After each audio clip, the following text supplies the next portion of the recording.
stuff like this. Honestly, if they have a guy in a British accent in that video, I'll buy the Coke. Like that's if they're buff and the shirt's off, you'd buy the Coca-Cola. No. I just need the British accent. That's it. That's all. But hey, I don't judge, man. You're British accent, whatever. The point is that generative AI experience, you think that could be a tailwind for Meta long term?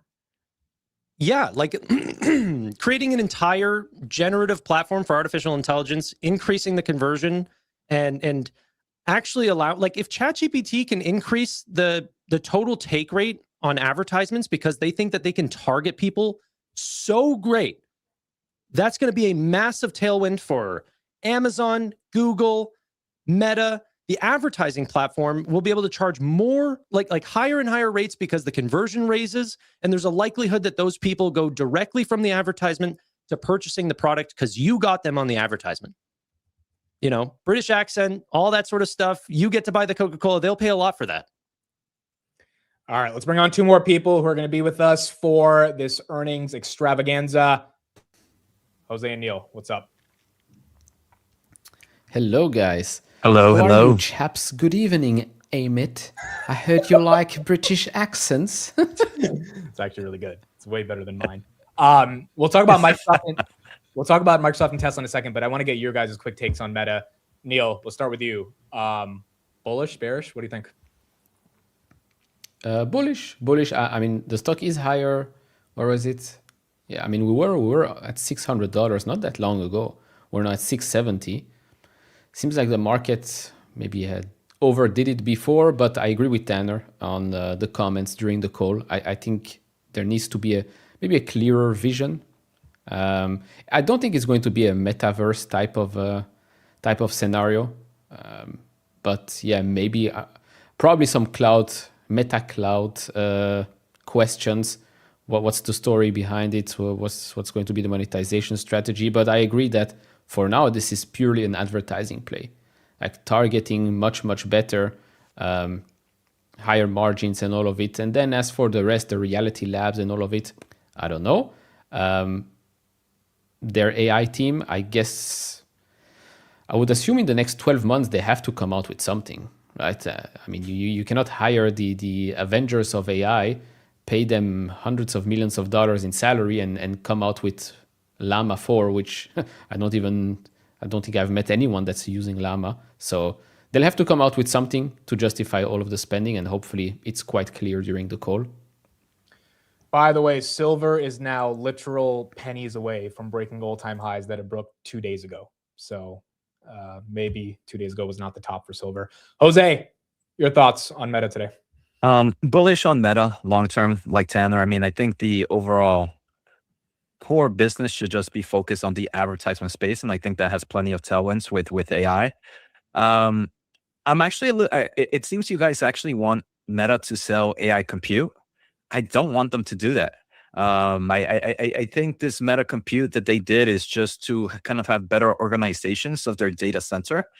I mean, just last quarter, I think they mentioned that they were constrained in compute, both for their core business and for their AI business. So if you come up to me today and tell me, look, I'm actually looking to selling AI compute, it would tell me that they overinvested in AI. So I would see that as a completely irresponsible direction of what they did with the AI infrastructure. And I don't think that's going to be the case. If Zucks can sell it to other people and get some new forms of revenue, do you think that could get the street excited? Yeah, I think it could. It could, right? I think the market would maybe like it, but to me, it would just tell me that Mark was too aggressive in this AI race. If just last quarter you told me that you didn't have enough compute for your core business, they said their core business was still starving. They mentioned their AI their AI research and development was still starving. So if something changed in just a quarter and you have to go out and sell your compute, it tells me, I don't know, it leaves something bad, a bad taste. If I don't know if I'm overthinking it, but when you tell me one thing 3 months ago and then you go out and sell and you want to sell it, it tells me you bought too much of it. But can I step in here for a second? There's going to be a massive step function in how good these chips are over the next coming decades, like what Metacompute is saying. It's not just right now, it's going to be over decades. hundreds of gigawatts. That's all going to be for core business practice? I don't think in the future. So okay, Tanner, I like this. So if they give me like maybe in 5 years, we're working on this because in 5 years maybe we want to go down that road of selling compute, that'll be different. Okay, I do think that in that process you might have some over. You might just have too many chips in some near future. So if they're working on the plan to do that 2-3 years out from now, I wouldn't be as mad. But if you were to tell me that you're planning on doing it for this quarter, I think that's where my negative sentiment will be stronger in.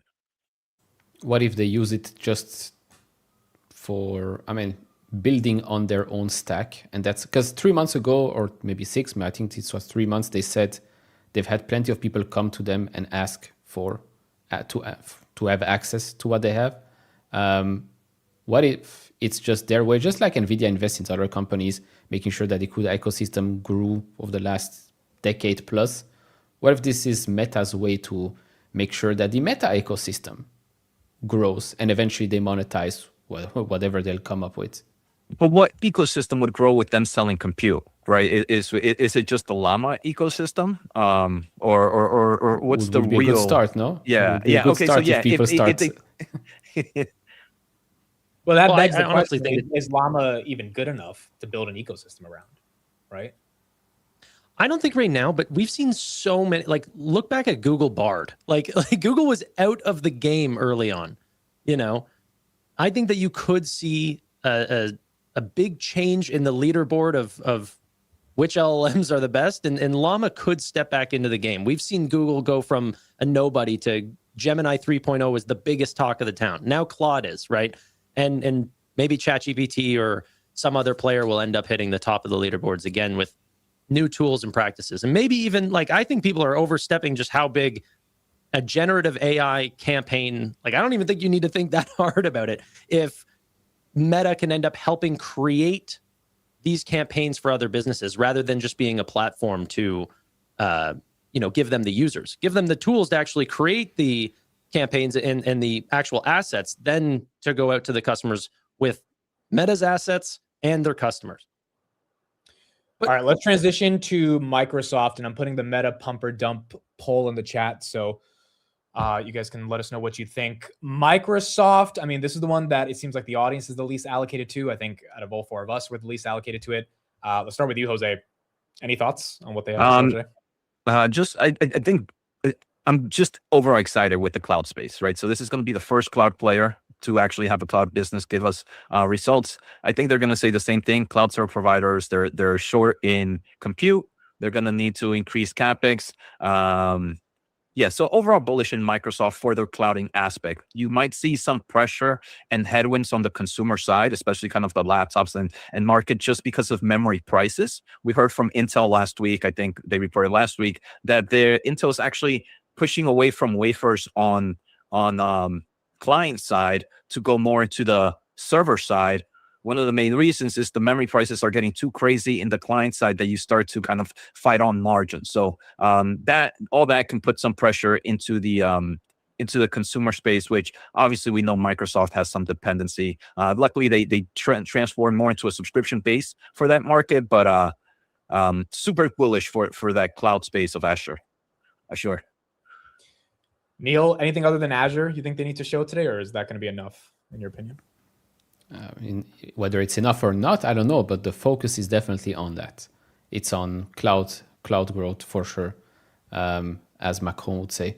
But yeah, no, it's definitely cloud. I mean, what else should we focus on? The gaming aspect? Probably not. 365, I don't think the market is interested in anything else other than Azure growth for Microsoft. And then we'll see. I still expect it to grow quite quickly based on the comments that we've heard from OpenAI. So wouldn't be surprised if they continue to grow much faster, which is probably going to be good for the likes of Amazon and Google Cloud, because I also think that they are still growing rapidly. So focus on that. And I think, and again, the guidance is on the call. So whatever happens with the stock before the call is irrelevant. I don't have much to say about Microsoft, but who do you guys think is going to be the biggest winner tonight? Like, Like you said, pump or dump to the chat, Amit. What do you actually think for Meta? Like, just going around the panel, like, what is Meta a pump or dump? Look, I want to say pump because I think the stock is undervalued. It's so hard to pick on this one. Like, if Zucks messes up this call, it's dumping. Like, it's like it didn't dump last time because of the numbers. The numbers are going to be phenomenal. It was ad season, holiday season. Meta probably had amazing numbers. There's no big beautiful bill tax thing they have to deal with. I really don't know how the call is going to go. I genuinely don't know for this one, but I hope it pumps. Let's talk about Tesla. This is a big one. I don't even know if Tesla pumping or dumping really matters for the broader market because Tesla gets put in its own box. It's a special stock. It has a special premium. Jose, what do you think Tesla has to do to get a little bit of a pump today? So this one I actually think in the short term will be kind of a dump. So if you were to I can only choose pump, neutral, and dump. Pump would be Meta, neutral would kind of be Microsoft, and dump would be Tesla out of the three today. The thing is, I mean, obviously the robotics is a long-term tailwind, but I don't think we're going to hear much about that. I don't think we're going to hear too much about robo taxis either. The consumer space is definitely I don't think we're seeing crazy amount of numbers of sales either, or going to be pushing this upcoming quarter, even though we already know what the sales were for this past quarter. I don't think there's anything that's going to drive more sales this quarter. One thing that I am curious to see is, again, the memory prices. What does the memory prices, these types of cars need a nice amount of memory. What does that do with margins? Do they talk about some of the impacts there? So wonder if that's going to be a Q&A session, a part of the Q&A for Tesla. And one of the reasons I'm feeling more of a dump in the short term, right? In the long term, you do have the physical AI strength. But in the short term, at least for this earnings, I'm going to go with dump here. Even just the commodity prices in general for their margins. I'm pretty sure Trueflation puts together a great EV index, EV commodity index. I wonder if there's going to be any commentary there. I don't really like. I think Elon's going to be in good spirits here. I don't think that a lot of his mood and his commentary during the calls is actually what's dictating the stock, in my opinion. And I think that he's going to be in good spirits. They've had a lot of milestones this quarter, even though I don't think sales are going to be that great in terms of their actual vehicles. The FSD breakthrough with no like unsupervised robotaxi, Optimus and their improvements there. I think that's actually what's going to lead the stock. And, you know, I wouldn't be too mad if I was a Tesla investor going into this. I'm not, by the way. Neil, I think you've owned the stock for a very while. long time. Yeah. What are you thinking about this? I mean, it's not like the stock is cheap, right? It's a stock that has gone up, and that it has been the story like this for many years. Although before we did have more growth, way more growth than what we are having currently. Currently, it's $434 a share. What is it? Market cap? I don't know. 1.6, 1.3 trillion. $1.36 trillion. So going into the earnings report, it's not like the bar is low. The bar is quite high, but again, it is based on Elon's timeline and expectations. Robotaxi, Cybertruck, Optimus 3 event that should be, I don't know, in the next couple of months. So it's all based on what will happen in the future, whether it's on time or not. I mean, I've been following this company for a long time. It's not been on time many, many times. So we'll see. He will probably talk about Optimus. It's the best in the industry. Autonomous vehicles. We've collected billions of miles. Safety-wise, it's better than humans. We want it to be 10 times better than humans. The usual Elon script, the one that we hear every 3 months. Is that going to be enough? I don't know, because I'm pretty sure everybody can admit that the results are probably not going to be great for the quarter. And so we are now at a stage where, okay, autonomous vehicle rollout, huge fleets, when will that actually impact fundamentals? We don't know yet. Optimus, what does he say? He's going to sell Optimus to outside customers end of this year or end of next year? Probably end of next year. I'll give him end of next year. So that's also, I mean, it's almost 2 years from now. How much is that going to cost? What are the margins there? So we don't know. We don't know a lot of things. But it could be an exciting year if they deliver. And if not, then I don't think the stock should be at 1.3 trillion. Almost all of these companies are high triple digits for the most part. Do you think that we're going to see anything unexpected, like a 10-to-1, 5-to-1 stock split that could get investors excited? Like especially on Meta? I'm happy you brought that up. So I'm not in Microsoft. I own Meta and Tesla. I don't think Tesla's going to do a split. They've already done, I think, 2 or 3 splits before. Meta's never done a split. And although the split doesn't necessarily mean the stock's going to go higher, I mean, that stock at 670, but like if it was 120, it would be a little easier. You would have a lot more volume come in, more retail would have access. That could be the one thing that immediately gets the algos running up. We know there's going to be an earnings beat. I mean, like I'm trusting Zucks is going to beat on the top and the bottom. There's not going to be a tax issue. The call might be a different question, but for people that are thinking of an immediate algo run after earnings, a split alone with a good earnings, maybe that does it. Yeah. And even a 10-to-1 stock split on Meta, like you're looking at a $67 stock or something, like that's not impossible. I mean, Netflix did it. Yeah. But their stock is down, but that's because of the Warner Brother acquisition. But no, a stock split usually, which is the craziest thing, I never really figured it out. It's like leading to the date of the split, the stocks, 90% of them go up, and then they go down like a week or 2 weeks afterwards. Like if you look at every stock that did the stock split, it's usually what happens, which is crazy. There's only one name that I really want to see a stock split. A 20-to-1 would be great, and that's Mercado Libre.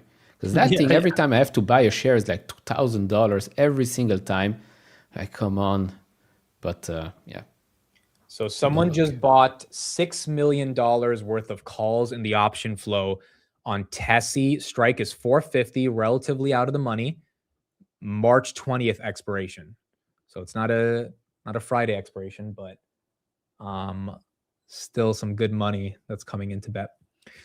All right, we got 7 minutes until we get these earnings. We also have ServiceNow. We also have IBM. A super important name, by the way, ServiceNow, because software has been getting so sold off, extreme pessimism just in that area.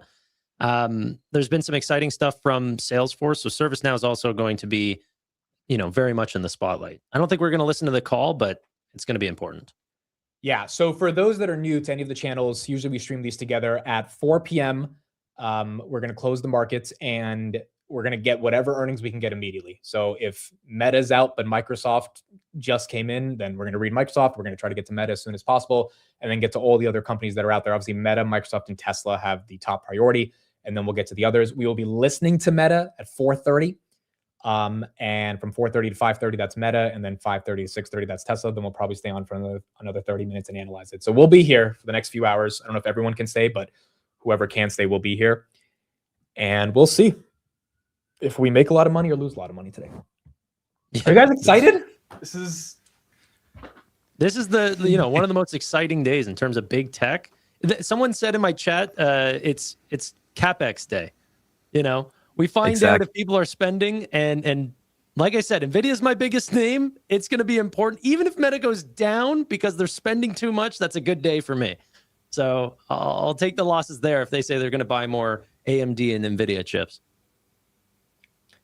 I just want to say the cool thing about this is, and I think a lot of people would agree, all of us could be doing something else right now. All the people that are here watching, we all care about our financial future. We all care about financial mobility. We all care about taking an active role in our destiny. Quite frankly, I think given the way the world is going, you have no choice but to care about things like the stock market if you're trying to increase financial flexibility. And I would say at least 90% of us are doing this for our families and to help support our families, give them a better life. So the fact that we're all even here, whether your portfolio is $1,000, $100,000, $1 million, the fact that you're interested in the markets, first of all, it means a lot for everyone being here and being part of the chat.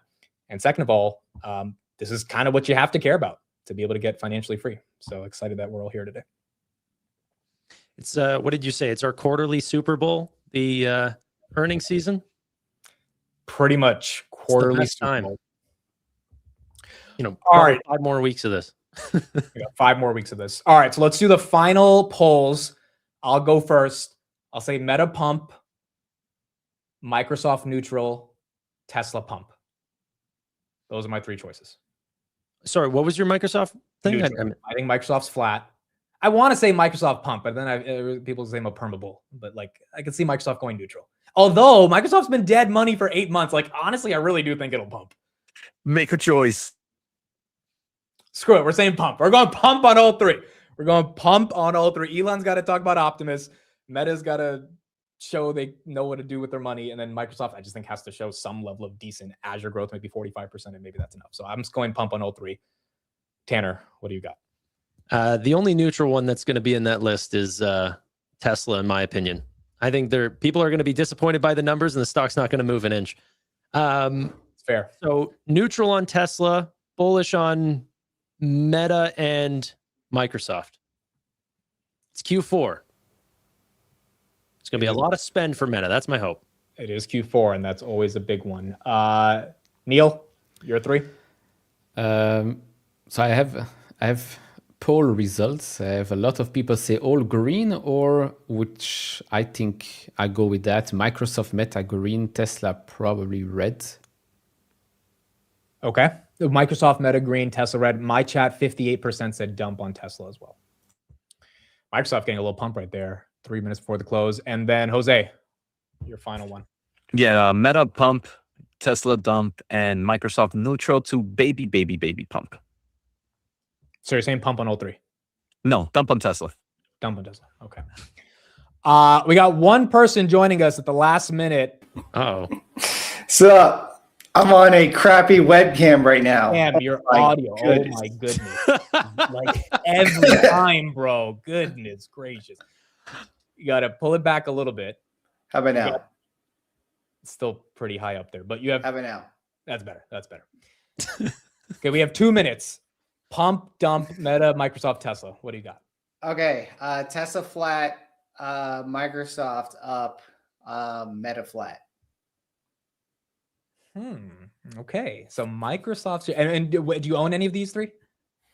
I own Meta.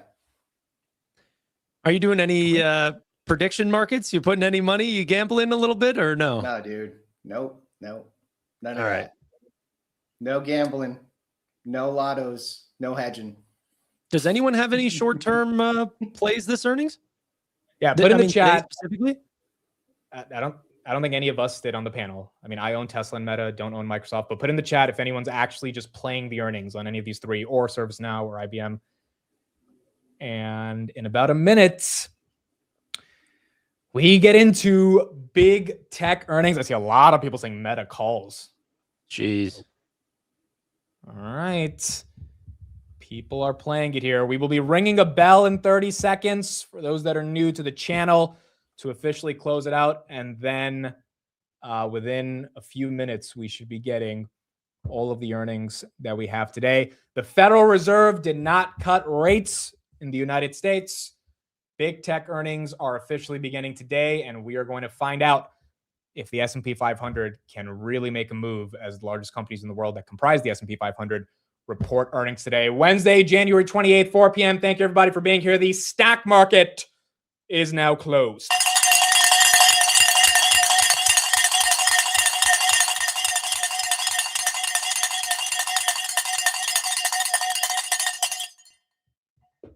Extra long. All right, now we wait. This is the list with all the earnings: Celestica, FICO, Southwest, Waste Management, Lam Research, ServiceNow, IBM, Tesla, Microsoft, Meta. Whichever charts move quickly or the first will get our attention. And I know all five of us are looking at our sources to try to get as much information as possible. And we will get these results as soon as we can right here. Do you mean refreshing X constantly to see if anybody posted? Yeah, pretty much. I also have my own personal source that I know he's on it, and he'll message me as soon as he sees anything. So once I get his message, if I don't see it first, then we should have text him. I'm going to text him. Make sure he texts me first. Meta, we got a green candle. The red Let's candle. see how for green Microsoft. she can go. 685, 2%, 2.7. Microsoft down, bro. 4% down. Yeah, Meta just went down. Oh boy, that flipped so quick. Microsoft down 4, Meta down 2. Meta just went from up 4 to down 2. I don't trust Meta yet. Now Meta looks like it wants to go flat. Microsoft, ugly 4% down. Damn, that one looks bad. Ew. Yeah. Ugly 460, 5% down. Meta now flips green again. Meta's being a little agitated. She's flipping between red and green, back and forth. Tesla also flat. IBM flat. ServiceNow up 1%. Lam Research flat. Meta and Microsoft, it looks like they want to dump. Even Amazon's down 1.4%. I'll put Cloud. Amazon on this list Must as have been well. cloud. It had to be cloud, right? Microsoft, did you say the EPS and everything already? No, you got it. Go for it. EPS was $4.14, above expectations of $3.92, beat by 6%. Revenue was 81.2 billion, a beat by 1%. Expectations were 80.2, so beat by $1 billion. EPS was up 28% year over year, and revenue was up 17% year over year, down 6% in the markets right now. Those are phenomenal numbers. Something has to be off with guidance. Meta ad revenue 58 billion versus 56.7. That's a beat. 59.8 billion total revenue versus 58.4. That's a beat. EPS 888 versus 802. That is a massive beat. Meta right here down 2%. It was down 5% at one point. Meta touched 644. Dude, Microsoft's down 7.5%. What That's the a hell lot. did they Are you die? guys buying? This must be a capex problem.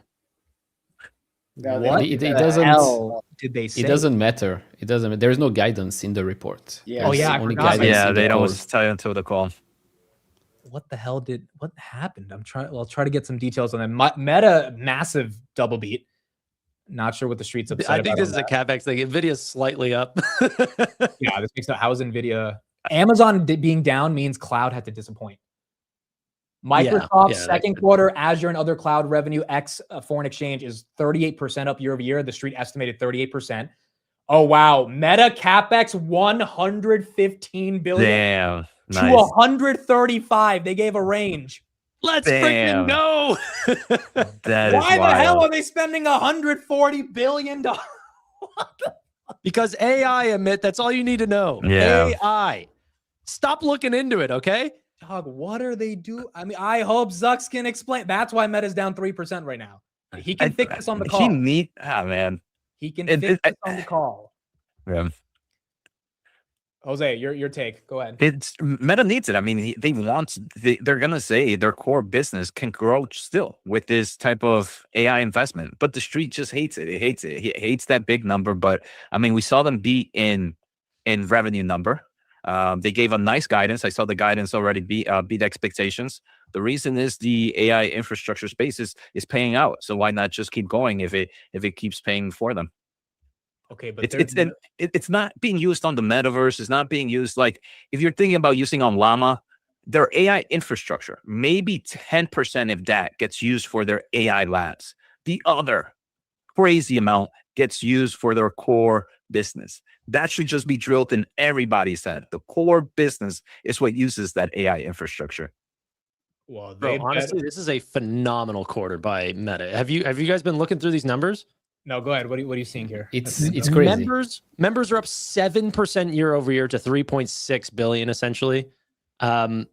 Their ad impressions delivered across the family of apps increased by 18% year over year for the fourth quarter and 12% year over year for the full year of 2025. Average price per ad went up by 6% quarter over quarter, from fourth quarter to fourth quarter, and up 9% from the full year of 2025. Tanner, I got to stop you real quick to do Tesla. Yeah. Tesla EPS 50 cents versus 45. That's a miss. Revenue 24.9 billion versus 24.7. That's a beat. And adjusted EPS again 50 cents versus 45. Tesla flat. Down 0.5%. Nothing. I'm buying Meta and Amazon Microsoft right now. No, Amazon is the correct answer, of course.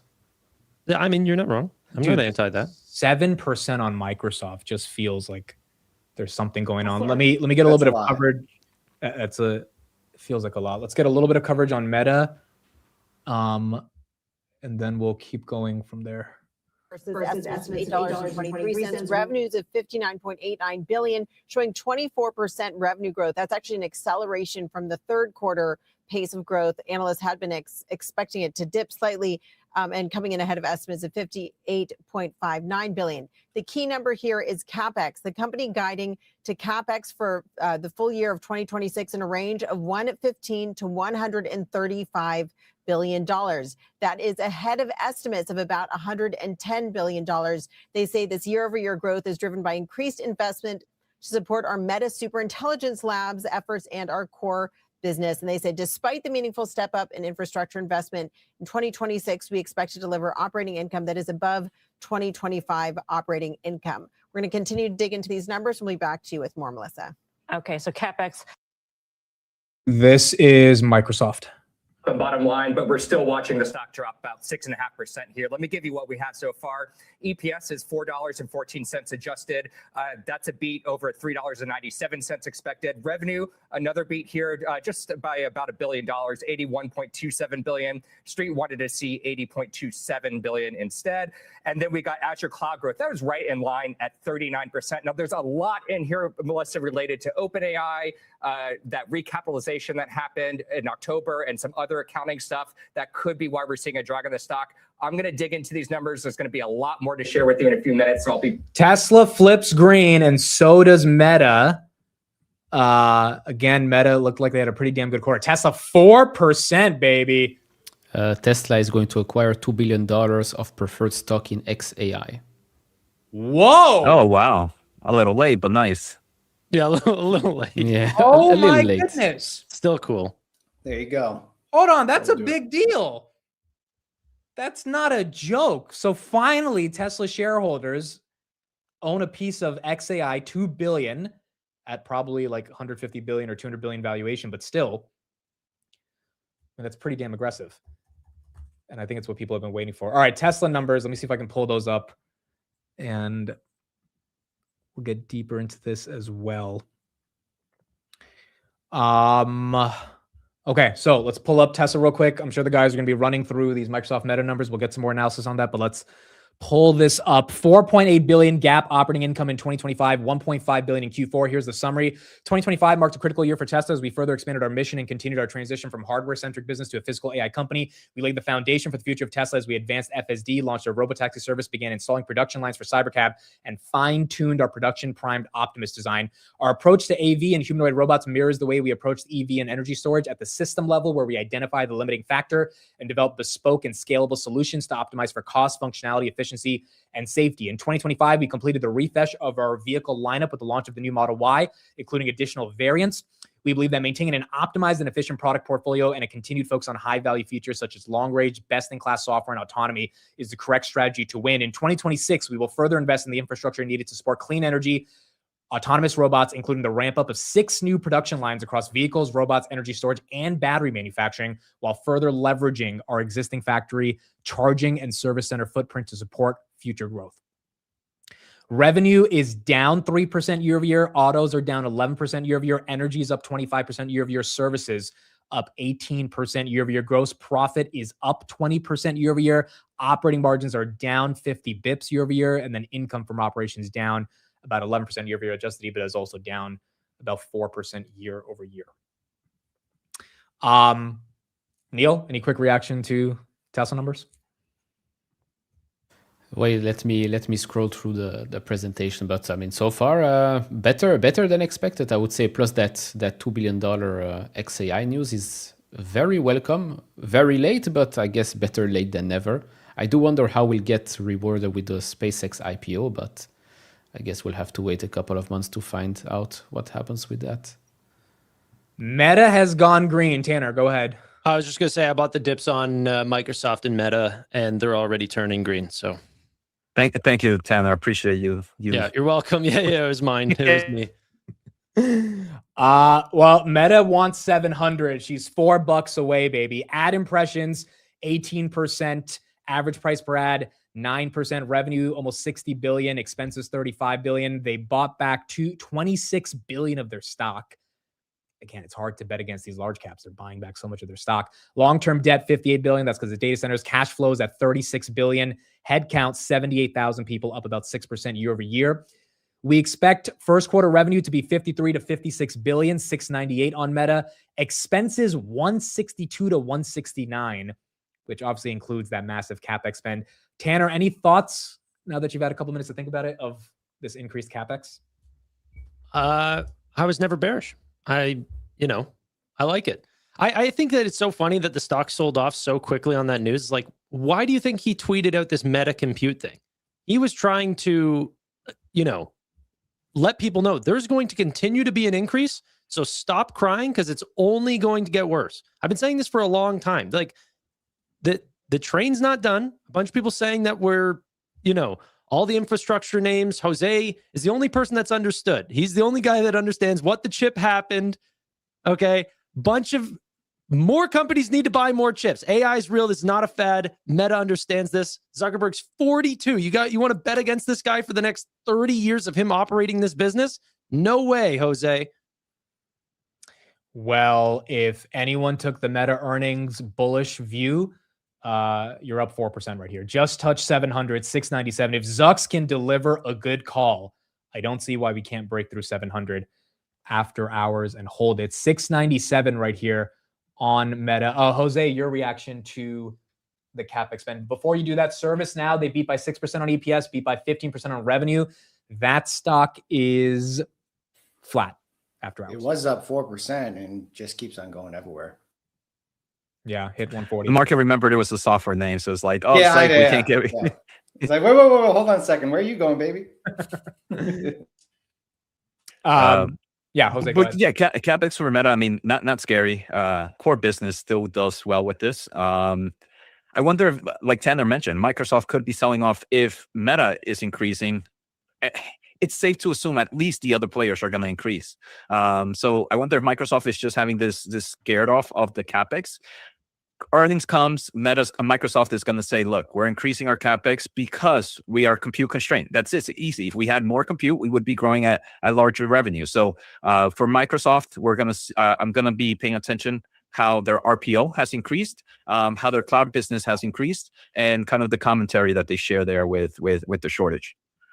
So I didn't do the Meta buy, but I'm here looking at Microsoft right now during this dip. Let's get a little bit more coverage on Microsoft here. Back in a jiffy with all of that, but right now we see the stock down 7% on these top and bottom lines. All right. That was the previous one. I'll get the new ones up. Neil, you're going through these Microsoft numbers. I mean, does anyone also in the chat, does anyone have a reason why, real quick, Robinhood is said to vie for key retail role in mega SpaceX IPO? Okay, good for Hood. I mean, Gotta love Robinhood. Is Hood up right now after hours on this? Yeah, Hood's up 2%. If they can get us the SpaceX IPO, get a big retail allocation, they'll be very bullish. You'll get half a share, maybe. No. I think this is, hopefully more. Technically, I think half a share or a quarter of the fractional shares that they gave out when they announced something, their fractional token stuff in Europe a while ago. But from Meta, I mean, again, disregarding the spending for a bit, the core business is just firing on all cylinders. That's just insane. So if they feel they need to increase spending, well, I mean, why not? Why not? As for the Neo Cloud players, just looked at them. Most of them are, I mean, Applied Digital, Iron, Hut 8, Cypher, they're red. Nebus is flat. CoreWeave is up 0.5.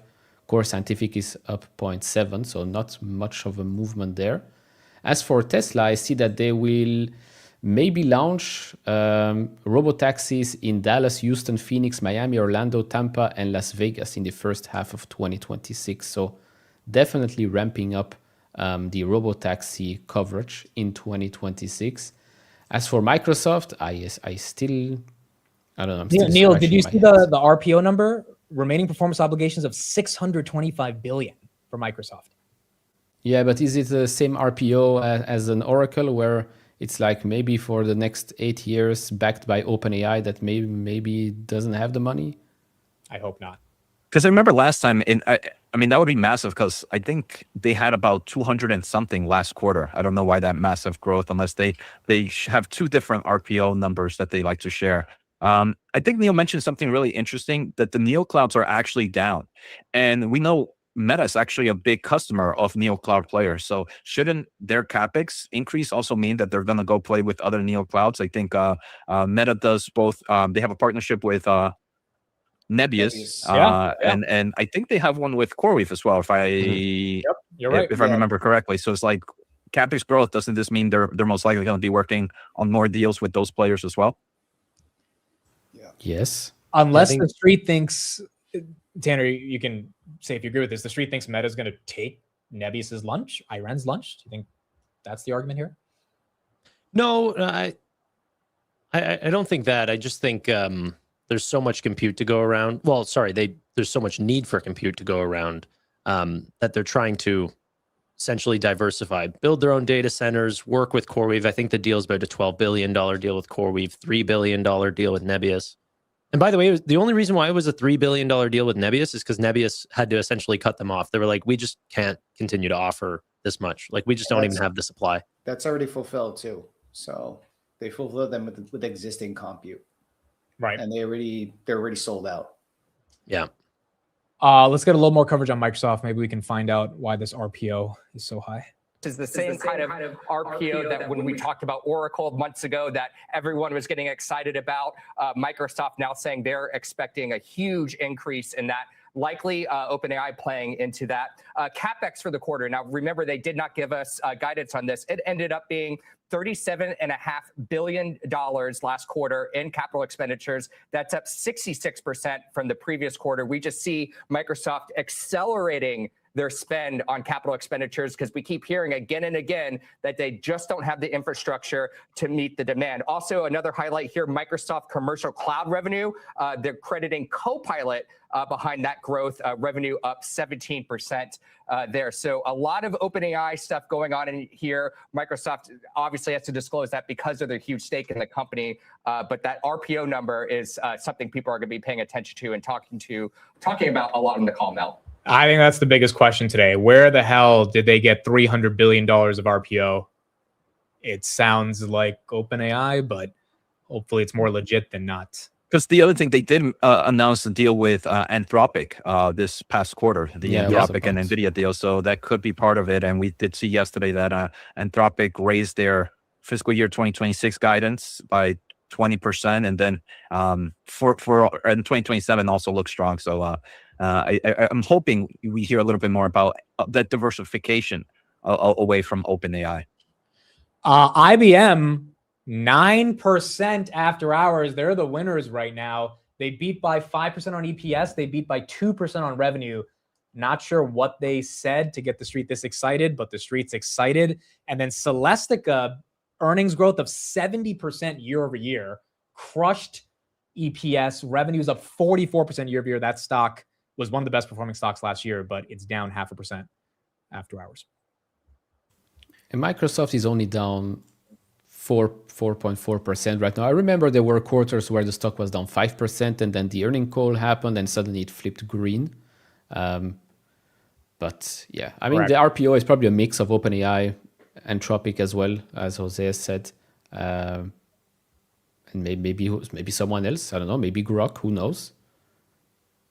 So can I add one more ticker to your list for today's earnings? Real quick before you do, OpenAI is building a social network and is looking to use Sam Altman's WorldCoin orbs for human verification. That ticker is up 22% after hours. Is this why SoftBank is giving them another $50 billion for a social network? Go ahead, Tanner. Yeah, $30 billion. Yeah. Lending Club. This should be another name for the day. They just showed off earnings. It actually doesn't look bad. I'm only skimming the beginning. They increased guidance, revenue, and EPS all beat. Stock is down roughly 9.5%. Why do you think they're down?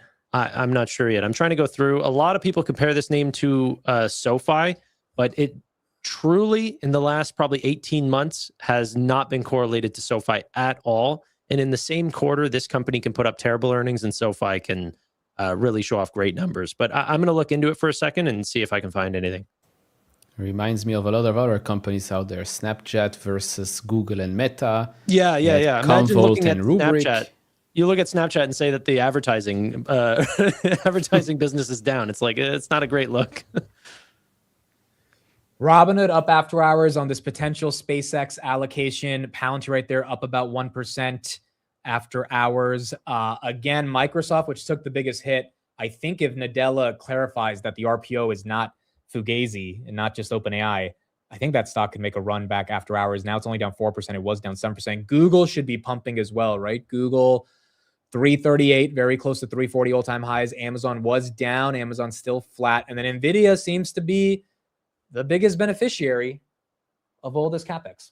Curious, I know Lam Research also reported. Are they moving anything today? That's a good question. And No, not much. not much. Okay. And then there are discussions that Meta's going to buy some MI 450s from AMD. Is AMD moving on the capex growth here for Meta? AMD is up about 1%. Up about 1%. Here's what Microsoft said on the press release. We are only at the beginning phases of AI diffusion, and already Microsoft has built an AI business that is larger than some of our biggest franchises. We are pushing the frontier across our entire AI stack to drive new value for our customers and partners. Microsoft Cloud revenue crossed $50 billion this quarter, reflecting strong demand for our portfolio of services. We exceeded expectations across revenue, operating income, and earnings per share. I don't know why Microsoft's down. Like, I have zero clue why Microsoft's down. But looks like the streets. It might recover on the earnings call. Similarly with Meta. Meta may be up right now, but things can switch as Zuckerberg begins the call. So Good morning. we'll see. Good afternoon. Comments. Let's ask that question to everybody. Do we think Meta dumps on the call, or does Zuck pull it off? What do people think? What do you guys think? Pulls it off. Sam, what are you thinking? I mean, if it was going to dump, it would have stayed dumping now. They don't really. What if on the call he doesn't really? That's what happened last time, right? No, they're going to ask him like what the capex is for, and as Jose said, if he says that it's for like renting out compute, I don't think shareholders are going to like that. I don't want him to do that. I don't want him to go out there and start renting out compute. I want it to be used solely for their core business and advertising. And look, it's up 5% now. So I think it's going to stay this way. Microsoft, I mean, yeah, the guidance is going to come out during the earnings. So like this. Sam, I got a headline from Microsoft. I got a headline, by the way. Sipping Anejo, thank you for the $20 super chat. Great job on the earnings reporting team. I appreciate it. Thank you all for being here. 45% of commercial RPO is OpenAI. Well, there you go. That's why it's down. That's why it's down. Of course, this is why the stock, I'd rather they had not given that type of RPO number versus say it's from OpenAI. Yeah, but why? Like, Because why would you OpenAI rather it hasn't not given go up by because 45%? Because Brad Gerstner went on CNBC today and said Sam Altman was cajoling the market into thinking that they're going to spend all this capex, which basically means he was lying. And how the hell does anyone believe they're going to spend $300 billion with Oracle or Microsoft? But I think with Microsoft, it's a little bit different, right? Because if OpenAI goes down, Microsoft doesn't, they keep all the research of it. So they can still run it on their co-pilots. They still will be able to see that kind of influx from that technology. So I feel like OpenAI on Microsoft is a little bit different than OpenAI on Oracle or all these other players, because at the end of the day, they own a lot of that research. I agree with that. I think it's way different for Microsoft versus Oracle. And I don't think this is a bearish thing for Microsoft. It's just, it explains why the stock is down now. Yeah. Meta 701.27. It's halfway through the last earnings gap down. So last time we were at 760, it dropped, and now we're at 700. So almost halfway there, which I think, again, the call, like Sam said, it doesn't really matter that much, because the results are just too good for them not to continue to spend like they've just reported. I mean, clearly it's working, so why not? I'm a pretty happy Meta shareholder seeing this pass above 700. Like, we've been waiting for this for literally 5 months since October, 4 months. I mean, it's been a while. This thing has been in the dumps. Let's get a little bit more coverage. So if we can hold 700 on the call, I'd be happy. loss of $6.02 billion on $955 million in sales. That is a bigger loss than anticipated. And I want to flag a disclosure that Meta made after the trial against Meta and YouTube started in Los Angeles yesterday. The company is saying, quote, we continue to monitor legal and regulatory headwinds in the EU and the US. Going on to say we continue to see scrutiny on youth-related issues and have a number of trials scheduled for this year in the US, which may ultimately result in a material loss. Melissa, back over to you. All right. So same stuff on Reality Labs. ServiceNow, let's get some quick coverage on that. Looks like they had a pretty good quarter. Stock's not reacting too much to that after the bell. I'll have more from him in just a moment. The stock initially popped when the results came out. Now it's lower, but let me tell you, it's beat on the top and bottom lines, also raised guidance. Q4 revenue, 3.57 billion versus 3.53 expected.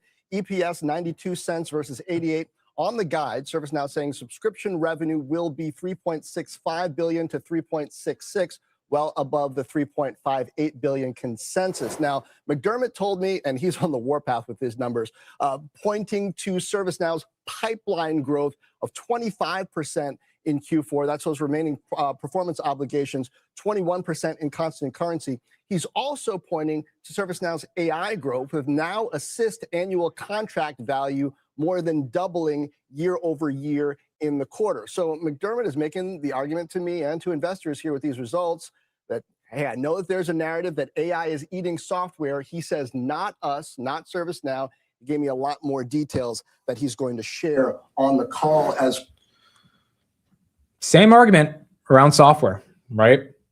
I mean, looks like a pretty damn good quarter, just kind of stuck in that overall narrative. Why is Palantir down 5%? After hours or today? No, today, just the whole day. Well, why is ServiceNow down 6%? I really do think these SaaS. Yeah, no, you're right. The software names are just getting wrecked. Absolutely getting wrecked right here. Julian, thank you for the super chat, man. Appreciate it. Did a meta swing. Thanks for the coverage. Hopefully that meta swing was very profitable for you. I mean, for those that took a swing on meta, 670 right before the bell, 706 right now. I mean, a 5% move, especially with options or if you went heavy with shares, is a big amount. So congrats to everyone. I hope those weren't, if they're call options, you better hope it sticks because he already tipped you. Well, yeah, hopefully. AED to US. Well, that's what I'm saying. Zuck's just like, this was a silver platter earnings for Zuck's. He just has to finish off the call.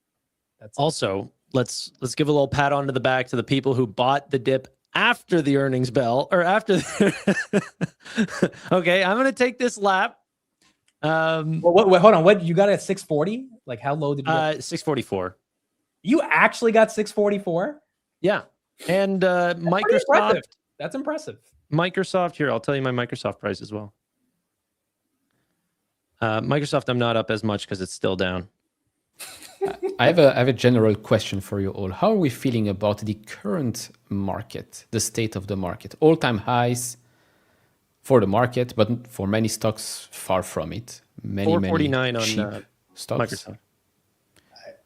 Not bad. We're breaking out of the range with Qs. So, well, the Qs are getting back to their October levels. I think the broader market's okay, Neil. I don't think there's any recessionary fears yet. The geopolitical stuff, I mean, that stuff seems to not be the biggest issue. The whole Greenland thing that was resolved. And then if these tech companies, I mean, regardless of the stock prices, if they can keep putting up these earnings, I mean, at the end of the day, the market is a reflection of earnings. So I don't think it's crazy frothy. I don't think Meta at 20 times forward earnings, 22 times earnings, NVIDIA at 25 times earnings forward. That's not euphoric to me. I know we've talked about it, but it still shocks me. This past year, Meta did 70 something billion in capex. They're saying they're going to do 115 in 2026. So they increased capex by about 50% in 1 year.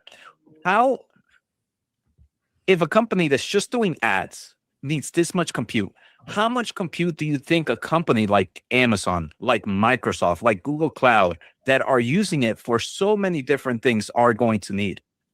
I think that, oh my God. What Jose is trying to say is, why isn't NVIDIA $250 by now? I think that's what you're trying to say. It's so early in the AI market. I'm super excited for this. This is insane. I'm not saying NVIDIA gets past 250 this year, but it's going to get past 250 this year. Okay. It's just like he said, the big banks are going to need, and investment banks are going to need compute to help with, high frequency trading and AI bots that are buying and selling stocks. Like it's going to fill in every gap. I know that sounds toppy and I'm going to get a bunch of concerns on this, but like for real, we haven't seen a slowdown in any of the cloud compute names. And Nebius and CoreWeave and Azure, AWS, Google Cloud, these are all going to be really, really exciting names, at least for the next, 5+ years. And I we think might a meta call starting. Yeah, I'm pulling it up. We also might see a rotation out of some of these small caps into the large caps. And so that could be really good with these tech earnings. All right, let me pull up the call. Give me 1 second. And we are going to get started. The next Fed chair is going to be Grok. I mean, maybe one day. Put a bikini on that. Microsoft starting to sell off Our again. results are Mark Zuckerberg, CEO, and Susan Lee, CFO. Our remarks today will include forward-looking statements, which are based on assumptions as of today. Actual results may differ materially as a result of various factors, including those set forth in today's earnings press release and in our quarterly report on Form 10-Q filed with the SEC. We undertake no obligation to update any forward-looking statement. During this call, we will present both GAAP and certain non-GAAP financial measures. A reconciliation of GAAP to non-GAAP measures is included in today's earnings press release. The earnings press release and an accompanying investor presentation are available on our website at investor.atmeta.com. And now I'd like to turn the call over to Mark. All right. Hey, everyone. Thanks for joining us. We ended 2025 strong with more than 3.5 billion people now using at least one of our apps every day. That includes more than 2 billion daily actives each on Facebook and WhatsApp, and just shy of that on Instagram. Our business also performed very well thanks to record-breaking holiday demand and AI-driven performance gains. We are now seeing a major AI acceleration. I expect 2026 to be a year where this wave accelerates even further on several fronts. We're starting to see agents really work. This will unlock the ability to build completely new products and transform how we work. In 25, we rebuilt the foundations of our AI program. Over the coming months, we're going to start shipping our new models and products. I expect our first models will be good, but more importantly, will show the rapid trajectory that we're on. And then I expect us to steadily push the frontier over the course of the year as we continue to release new models. I'm very excited about the products that we're building. Our vision is building personal superintelligence. We're starting to see the promise of AI that understands our personal context, including our history, our interests, our content, and our relationships. A lot of what makes agents valuable is the unique context that they can see. And we believe that Meta will be able to provide a uniquely personal experience. We're also working on merging LLMs with the recommendation systems that power Facebook, Instagram, Threads, and our ad system. Our world-class recommendation systems are already driving meaningful growth across our apps and ads business, but we think that the current systems are primitive compared to what will be possible soon. Today, our systems help people stay in touch with friends, understand the world, and find interesting and entertaining content. But soon, we'll be able to understand people's unique personal goals and tailor feeds to show each person content that helps them improve their lives in the ways that they want. This also has implications for commerce. Our ads today help businesses find just the right, very specific people who are interested in their products. New agentic shopping tools will allow people to find just the right, very specific set of products from the businesses in our catalog. We're focused on making these experiences work across both our feeds and across business messaging, significantly increasing the capabilities of WhatsApp over time. New kinds of content will soon be possible as well. People want to express themselves and experience the world in the most immersive and interactive way as possible. We started with text and then moved to photos when we got phones with cameras, and then moved to video when mobile networks got fast enough. Soon, we'll see an explosion of new media formats that are more immersive and interactive and only possible because of advances in AI. Our feeds will become more interactive overall. Today, our apps feel like algorithms that recommend content. Soon, you'll open our apps and you'll have an AI that understands you and also happens to be able to show you great content or even generate great personalized content for you. Glasses are the ultimate incarnation of this vision. They're going to be able to see what you see, hear what you hear, talk to you, and help you as you go about your day, and even show you information or generate custom UI right there in your vision. Sales of our glasses more than tripled last year, and we think that they're some of the fastest growing consumer electronics in history. Billions of people wear glasses or contacts for vision correction, and I think that we're at a moment similar to when smartphones arrived, and it was clearly only a matter of time until all those flip phones became smartphones. It's hard to imagine a world in several years where most glasses that people wear aren't AI glasses.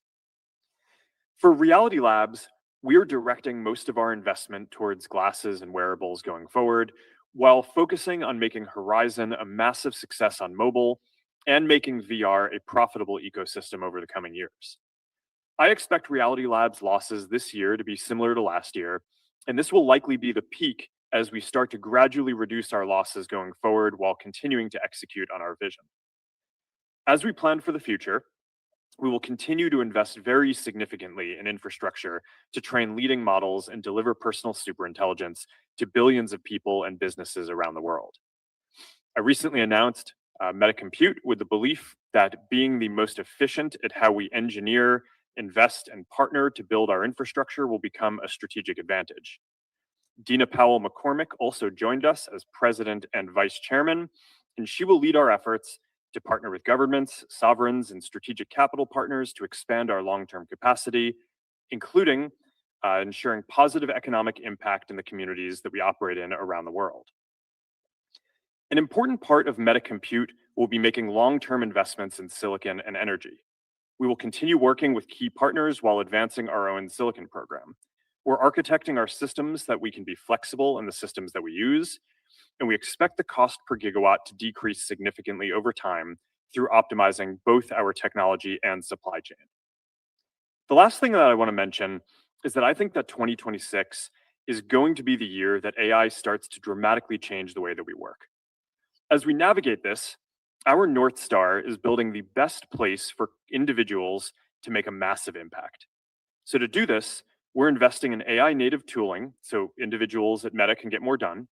We're elevating individual contributors and flattening teams. We're starting to see projects that used to require big teams now be accomplished by a single very talented person. I want to make sure that as many of these very talented people as possible choose Meta as the place that they can make the greatest impact, to deliver personalized products to billions of people around the world. And if we do this, then I think that we're going to get a lot more done, and I think it's going to be a lot more fun. All right, that's everything I wanted to cover. This is going to be a big year for delivering personal superintelligence, accelerating our business, building infrastructure for the future, and shaping how our company will work going forward. As always, I am grateful for all of the hard work of our teams and to all of you for being on this journey with us. And now here's Susan. Thanks, Mark, and good afternoon, everyone. Let's begin with our segment results. All comparisons are on a year-over-year basis unless otherwise noted. Our community across the family of apps continues to grow, and we estimate more than 3.5 billion people used at least one of our family of apps on a daily basis in December. Q4 total family of apps revenue was $58.9 billion, up 25% year over year. Q4 family of apps ad revenue was $58.1 billion, up 24%, or 23% on a constant currency basis. In Q4, the total number of ad impressions served across our services increased 18%. Impression growth was healthy across all regions, driven primarily by engagement and user growth, and to a lesser degree, ad load optimizations. The average price per ad increased 6% year over year, benefiting from increased advertiser demand, largely driven by improved ad performance. Family of apps other revenue was $801 million, up 54%, driven by WhatsApp paid messaging revenue growth, as well as Meta verified subscriptions. Within our Reality Labs segment, Q4 revenue was $955 million, down 12% year over year. As we noted on the last call, the year-over-year decline in Reality Labs revenue is due to us lapping the introduction of Quest 3S in Q4 of 2024, as well as retail partners procuring Quest headsets during the third quarter of 2025 to prepare for the holiday season, which was recorded as revenue in Q3. Moving now to our consolidated results. Q4 total revenue was $59.9 billion, up 24%, or 23% on a constant currency basis. Q4 total expenses were $35.1 billion, up 40% compared to last year. Year-over-year growth was driven primarily by employee compensation expenses, legal expenses, and infrastructure costs. Growth in employee compensation expenses reflects the technical hires we've added this year, particularly AI talent. Legal expense growth was due to both lapping legal accrual reversals in Q4 of 24 and charges recorded in Q4 25. Infrastructure expense growth was driven by higher depreciation, cloud spend, and other operating expenses. We ended Q4 with over 78,800 employees, up 6% year over year, driven by hiring in priority areas of monetization, infrastructure, Meta Superintelligence Labs, as well as regulation and compliance. Fourth quarter operating income was $24.7 billion, representing a 41% operating margin.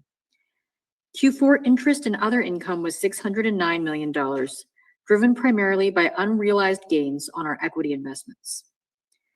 Our tax rate for the quarter was 10%, slightly lower than our outlook of 12 to 15% due to the settlement of matters with tax authorities. Net income was $22.8 billion, or $8.88 per share. Capital expenditures, including principal payments on finance leases, were $22.1 billion, driven by investments in data centers, servers, and network infrastructure. Free cash flow was $14.1 billion. We ended the quarter with $81.6 billion in cash and marketable securities and $58.7 billion in debt. Turning now to the business performance. There are two primary factors that drive our revenue performance: our ability to deliver engaging experiences for our community and our effectiveness at monetizing that engagement over time. On the first, we're continuing to drive incremental engagement from ranking and product improvements. Instagram Reels had another strong quarter, with watch time up more than 30% year over year in the US. Engagement is benefiting.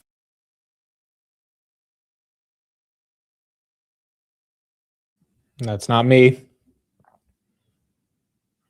That is not me. That's them. Not enough compute. I think Meta just Add an extra 10 billion a On cafe. Facebook, video time continued to grow double digits year over year in the US, and we're seeing strong results from our ranking and product efforts on both feed and video surfaces. The optimizations we made in Q4 drove a 7% lift in views of organic feed and video posts on Facebook, resulting in the largest quarterly revenue impact from Facebook product launches in the past 2 years. We're continuing to increase the freshness and originality of content recommendations as well. On Facebook, our systems are surfacing over 25% more reels published that day than the prior quarter. On Instagram, we grew the prevalence of original content in the US by 10 percentage points in Q4, with 75% of recommendations now coming from original posts. Threads is also seeing strong momentum, again benefiting from recommendation improvements. The optimizations we made in Q4 drove a 20% lift in Threads time spent. Turning to 2026, we see a lot of opportunity to drive additional gains. This includes scaling the complexity and amount of training data we use in our models, while continuing to make our systems more responsive to people's real-time interests. We're also focused on incorporating LLMs to understand content more deeply across our platform, which will enable more personalized recommendations. Another big area of investment this year is developing the next generation of our recommendation systems. We have several big bets on this front, including building new model architectures from the ground up that will work on top of LLMs, leveraging the world knowledge and reasoning capabilities of an LLM to better infer people's interests. Beyond improvements It's not me. to our This is you, recommendation bro. systems, we not expect me. to use the models developed by Meta Superintelligence Labs to deliver compelling and differentiated AI products. One area we're already seeing promise is with AI dubbing of videos into local languages. We are now supporting 9 different languages with hundreds of millions of people watching AI translated videos every day. This is already driving incremental time spent on Instagram, and we plan to launch support for more languages over the course of this year. We are also seeing strong traction with our media creation tools. Nearly 10% of the reels people view each day are now created in our Edits app, almost tripling from last quarter. Within Meta AI, the number of daily actives generating media tripled year over year in Q4. This year, we expect to advance the capabilities of our underlying media generation models and ship new features to further enhance the product experience. Another area we're focused on for Meta AI is personalization. We're seeing in our early testing that personalized responses drive higher levels of engagement, and we expect to significantly advance the personalization of Meta AI this year. This dovetails with our investments in content understanding, which will enable our systems to develop a deeper understanding of each person's interests and preferences, while also identifying the most relevant content across our platform to pull into responses. Turning to the second driver of our revenue performance, increasing monetization efficiency. The first part of this work is optimizing the level of ads within organic engagement. Here, our focus remains on tuning our systems to identify the right time and place to deliver ads. In some cases, this enables us to grow the overall level of ad load while preserving the user experience. However, an increasingly important part of this work is finding opportunities to drive incremental conversions within the same overall level of ad load by determining when a person is more interested in seeing an ad. In fact, in the second half of 2025, our initiatives on Facebook to redistribute ads across users and sessions delivered a nearly 4 times larger revenue impact than Facebook ad load increases. We also continue to make progress on bringing ads to our newer services. Within Threads, we're beginning to expand ads to all remaining countries this month, including the UK, European Union, and Brazil. On WhatsApp, we expect to complete the rollout of ads and status throughout the year, with the level of ads remaining low in the near term, while we follow our standard approach of optimizing ad formats and performance before ramping inventory. Moving to the second part of increasing monetization efficiency, improving performance for the businesses who use our tools. We're seeing very strong results from the ad performance investments we made throughout 2025, with year-over-year conversion growth accelerating through the fourth quarter. We expect the set of investments we're making in 2026 will enable us to drive further gains as we continue to integrate AI across all layers of the marketing and customer engagement funnel. The first area is our ad system, where we're continuing to scale the complexity and size of our models to better select which ads to show. In Q4, we doubled the number of GPUs we use to train our GEM model for ads ranking. We also adopted a new sequence learning model architecture, which is capable of using longer sequences of user behavior and processing much richer information about each piece of content. The GEM and sequence learning improvements together drove a 3.5% lift in ad clicks on Facebook and a more than 1% gain in conversions on Instagram in Q4. This new sequence learning. It's not me, guys. It really is them. But this stock's pumping, so Architecture is significantly more efficient than our prior architectures, which should enable us to further scale up the data, complexity, and compute we use in our future ranking models to deliver performance gains. As we scale up our foundational ads models like GEM, we are also developing more advanced models to use downstream of them at runtime for ads inference. In Q4, we launched a new runtime model across Instagram feed, stories, and reels, resulting in a 3% increase in conversion rates in Q4. We continue to progress on our model unification efforts under Lattice as well. After seeing strong success with the consolidation of Facebook feed and video models in the first half of 2025, In Q4, we consolidated models for Facebook Stories and other surfaces into the overall Facebook model. This, along with a series of backend improvements, drove a 12% increase in ads quality. And in 2026, we expect to consolidate more models than we had in the prior 2 years as we continue to evolve our systems towards running a smaller number of highly capable models. Moving to the next area, ads products. We continue investing in ways to help businesses leverage AI to reduce the friction of setting up and optimizing an ad campaign.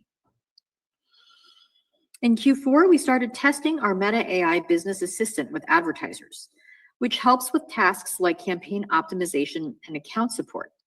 In the coming months, we'll make it available to more advertisers so each business has an AI assistant they can chat with that remembers their business's goals and provides personalized recommendations on how to improve performance. Another area we're deploying AI to improve performance is ad creative. The combined revenue run rate of video generation tools hit $10 billion in Q4, with quarter-over-quarter growth outpacing the increase in overall ads revenue by nearly 3 times. We are also seeing very good results from our incremental attribution feature, which optimizes for incremental conversions in real time. Our latest model rollout in Q4 is driving a 24% increase in incremental conversions versus our standard attribution model, and this product has already achieved a multi-billion-dollar annual run rate just 7 months since launching. The last area of our monetization work I'll cover is business messaging, where we're seeing strong momentum across our portfolio of solutions. Click-to-message ads revenue growth accelerated in Q4, with the US up more than 50% year over year, driven by strong adoption of our website-to-message ads, which direct people to a business's website for more information before choosing to launch a chat. Paid messaging within WhatsApp continues to scale as well, crossing a $2 billion annual run rate in Q4. Finally, we're seeing good early traction with our business AIs in Mexico and the Philippines, with over 1 million weekly conversations between people and business AIs now happening on our messaging platforms.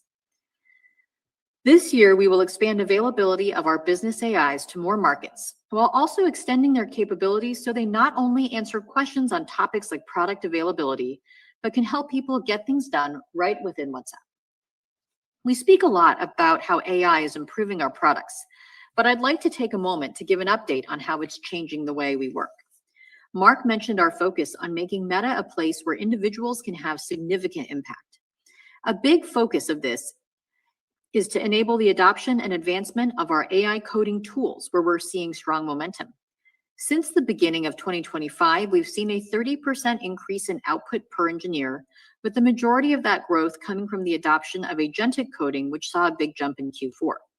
We're seeing even stronger gains with power users of AI coding tools, whose output has increased 80% year over year. We expect this growth to accelerate through the next half. Next, I would like to discuss our approach to capital allocation. We have significant opportunities to improve our core business in 2026. We plan to continue to prioritize investing in the business to support these opportunities, while also positioning us for an entirely new and exciting product cycle over the coming years, powered by our AI models. Procuring sufficient infrastructure capacity is central to these initiatives, and we're working to meet our silicon needs by deploying a variety of chips that optimally support each of our different workloads. To that end, in Q4, we extended our Andromeda ads retrieval engine so it can now run on NVIDIA, AMD, and MTIA. This, along with model innovations, enabled us to nearly triple Andromeda's compute efficiency. In Q1, we will extend our MTIA program to support our core ranking and recommendation training workloads, in addition to the inference workloads it currently runs. More broadly, as we invest in infrastructure to meet our business needs, we continue to prioritize maintaining long-term flexibility so we can adapt to how the market develops. We're doing so in several ways, including changing how we develop data center sites, establishing strategic partnerships, contracting cloud capacity, and establishing new ownership structures for some of our large data center sites. We have a strong net cash balance and expect our business will continue to generate sufficient cash to fund our infrastructure investments in 2026, which is reflected in our expectations. Nonetheless, we will continue to look for opportunities to periodically supplement our strong operating cash flow with prudent amounts of cost-efficient external financing, which may lead us to eventually maintain a positive net debt balance. Moving to our financial outlook, we expect our first quarter 2026 total revenue to be in the range of $53.5 to $56.5 billion. Our guidance assumes foreign currency is an approximately 4% tailwind to year-over-year total revenue growth based on current exchange rates. Turning to the expense and capex outlooks, we expect full year 2026 total expenses to be in the range of $162 to $169 billion. The majority of expense growth will be driven by infrastructure costs, which includes third-party cloud spend, higher depreciation, and higher infrastructure operating expenses. The second largest contributor to total expense growth is employee compensation driven by investments in technical talent. This includes 2026 hires to support our priority areas, particularly AI, as well as a full year of expenses from 2025 hires. At a segment level, we expect expense growth to be driven by the family of apps, with Reality Labs operating losses remaining similar to 2025 levels. We anticipate 2026 capital expenditures, including principal payments on finance leases, to be in the range of $115 to $135 billion, with year-over-year growth driven by increased investment to support our Meta Superintelligence Labs efforts and core business. Despite the meaningful step up in infrastructure investment, in 2026, we expect to deliver operating income that is above 2025 operating income. Absent any changes to our tax landscape, we expect our full year 2026 tax rate to be 13 to 16%. Finally, we recently aligned with the European Commission on further changes to our less personalized ads offering, which we will begin rolling out this quarter. However, we continue to monitor legal and regulatory headwinds in the EU and the US that could significantly impact our business and financial results. For example, we continue to see scrutiny on youth-related issues and have a number of trials scheduled for this year in the US, which may ultimately result in a material loss. In closing, 2025 was another strong year for our company. The investments we've made to improve our business are continuing to drive strong growth, and we have an exciting roadmap this year to deliver new experiences and services for our global community. As always, thank you to our teams for their hard work and commitment to our mission. With that, Krista, let's open up the call for questions. All right, Q&A. Thank you. We will now open the lines for a question and answer session.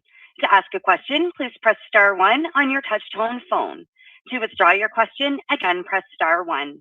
Please limit yourself to one question. Please pick up your handset before asking your question to ensure clarity. If you are streaming today's call, please mute your computer speakers. And your first question comes from the line of Brian Nowak with Morgan Stanley. Please go ahead. Thanks for taking my questions. I have one for Mark, one for Susan.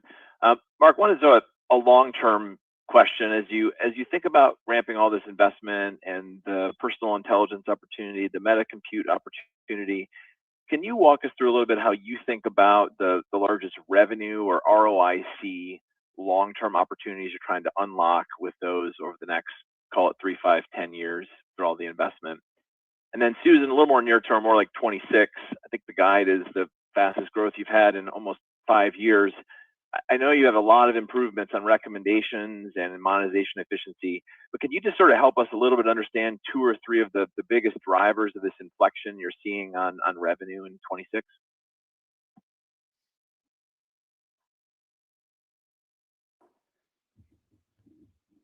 Yeah, I guess I can start with the first one.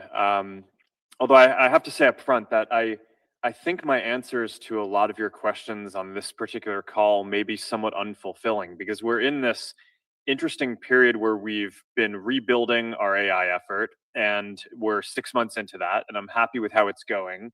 But we are going to be rolling out our initial set of models and products and businesses around that over the coming months, and I will have a lot more to share on all of those fronts at that point. So I'm happy to offer kind of a high level view of some of the stuff, but But I apologize in advance that not much of this is going to be particularly detailed, but it will be exciting as we roll it out.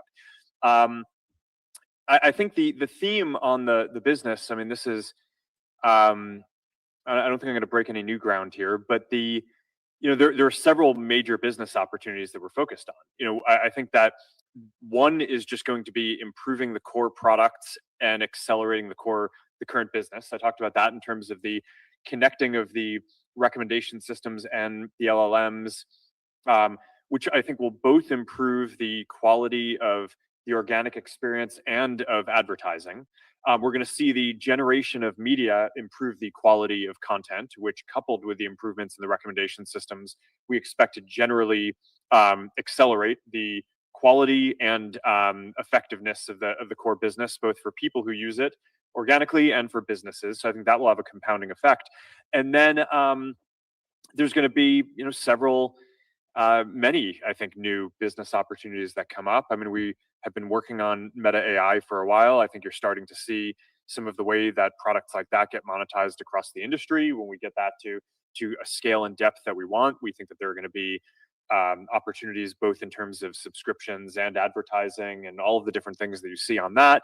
I mean, yeah, I think there's a number of things on shopping and commerce that I'm quite excited about that I alluded to in the comments up front. And as the models launch and we demonstrate some of the capabilities, both in the first set of models and over the year, I think the models are going to get a lot better too.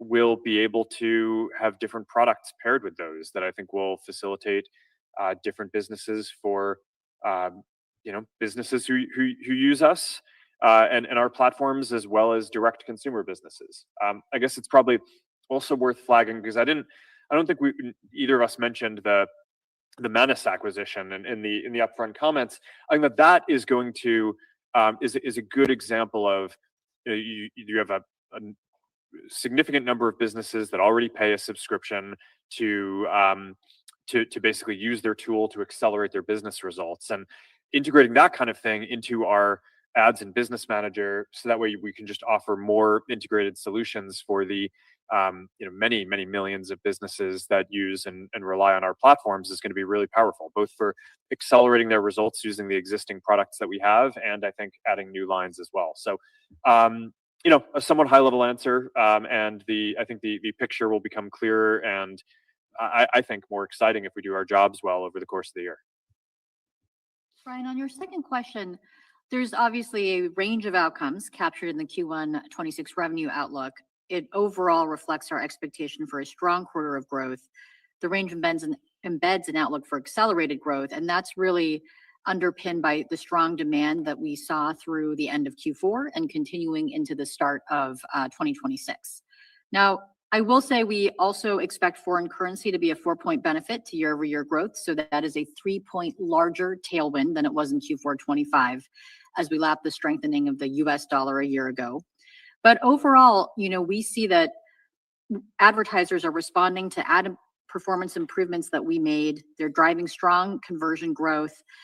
We've made a lot of these investments over the course of 2025, including advances to our ads ranking and delivery systems, the more effective redistribution of ad load, new features and ad products like Advantage Plus, better measurement, and just a lot of great work that has helped to drive the continued performance of our ads.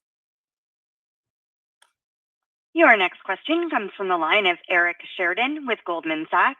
Please go ahead. Thanks so much for taking the question. Maybe two, if I could. In prior periods, you've talked about being capacity constrained internally and not having enough compute to sort of achieve the goals you have on a platform and a product standpoint. I want to know if we get any update on currently how you think about your own internal needs for compute against that roadmap. And the second part of the question would be, as we continue to see the ads business sort of scale, especially in terms of dollar growth year on year, have we yet seen the full first order effects of scaling the business against applying more compute to it? Or how should investors think about the directional relationship between applying more compute and rate of change in terms of outcomes on the monetization side? Thank you. On your first question, we do continue to be capacity constrained.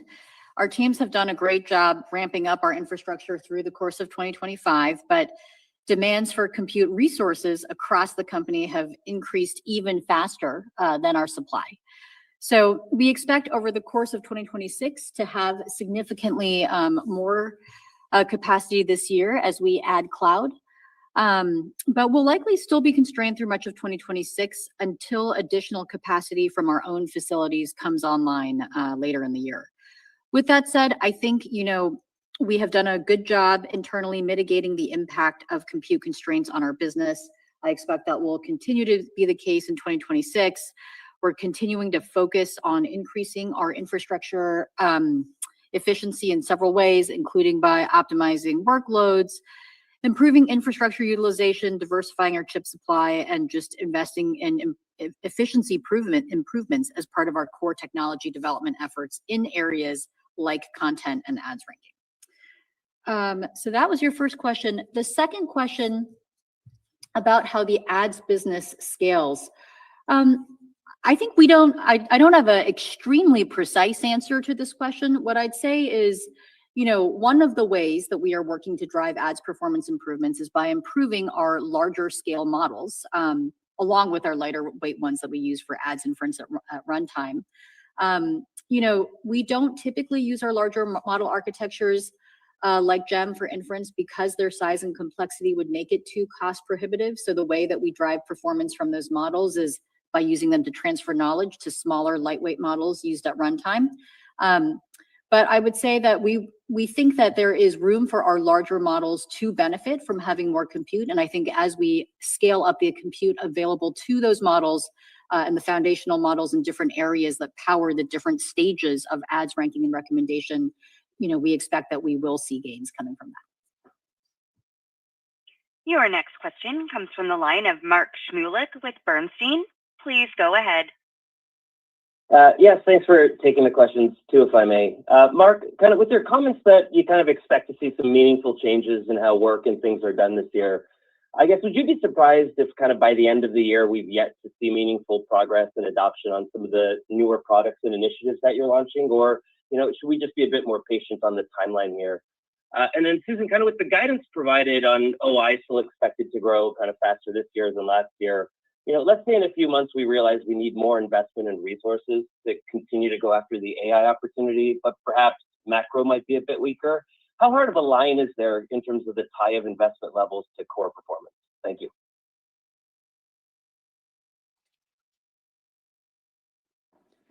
I think the first question was asking about kind of when do I expect the product impact to be? I mean, we're going to roll out new products over the course of the year. I think the important thing is we're not just launching one thing, and we're building a lot of things. I think AI is going to enable a lot of new experiences. I outlined thematically a bunch of these in the upfront comments around, a personal AI, around LLMs combining with the recommendation systems. I think that's a somewhat longer term research project that I think will yield dividends over a long period of time, but we're already definitely seeing optimizations of the recommendation systems as we're including more of the AI research improvements and advances into that. The content is going to improve. There are going to be new formats. There are going to be improvements on the glasses. There are all these different things, as well as several things that we think are new that we're going to try that are not just extensions of the current things that we're doing. So, yeah, I mean, I would expect that we'll roll these out over the course of the year, and that sometimes it takes a few iterations for things to really hit and reach the kind of product market fit that you need. But I think we have enough time, hopefully, to we're starting off early enough in the year that I would expect that we'll see some successes by the end of the year on this, as well as on the work side. What we were talking about is I think it's very hard for anyone exactly to predict what the shape of how organizations working is going to feel, but I just think the fact that agents are really starting to work now is quite profound, and I think is going to allow. We're already starting to see the people who adopt them are just being significantly more productive, and there's a big delta between the people who do it and do it well, and the people who don't. And I think that's going to just be a very profound dynamic for I think, across the whole sector and probably the whole economy going forward in terms of the productivity and efficiency with which we can run these companies, which I think, my hope is that we can use that to just get a lot more done than we were able to before. And I'm most focused on making sure that Meta is a great company to have a big impact, right? You'll be able to use these kind of agentic tools anywhere, but you will only be able to come and ship things to billions of people if you join a company like Meta, and there aren't that many companies like Meta. So, so I think if we make it so that so that we can harness these kind of tools, then I think that we should, over some period of time, start to see a real acceleration in the amount of output that we could have. Now, how to predict exactly the time frame for adopting that, somewhat hard, right? I'm not going to predict a specific quarter or something like that, but the trend seems like unmistakably like this.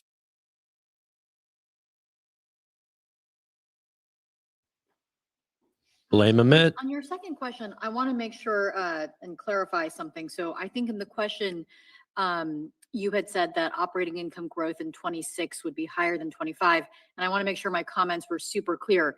In 2026, we expect to deliver operating income above 2025 operating income. So this is comparing absolute dollars, not year-over-year growth. So to give some context on that, we are going into 2026 with strong revenue growth at the start. Of course, we are just a few weeks in, set against, a healthy macro backdrop.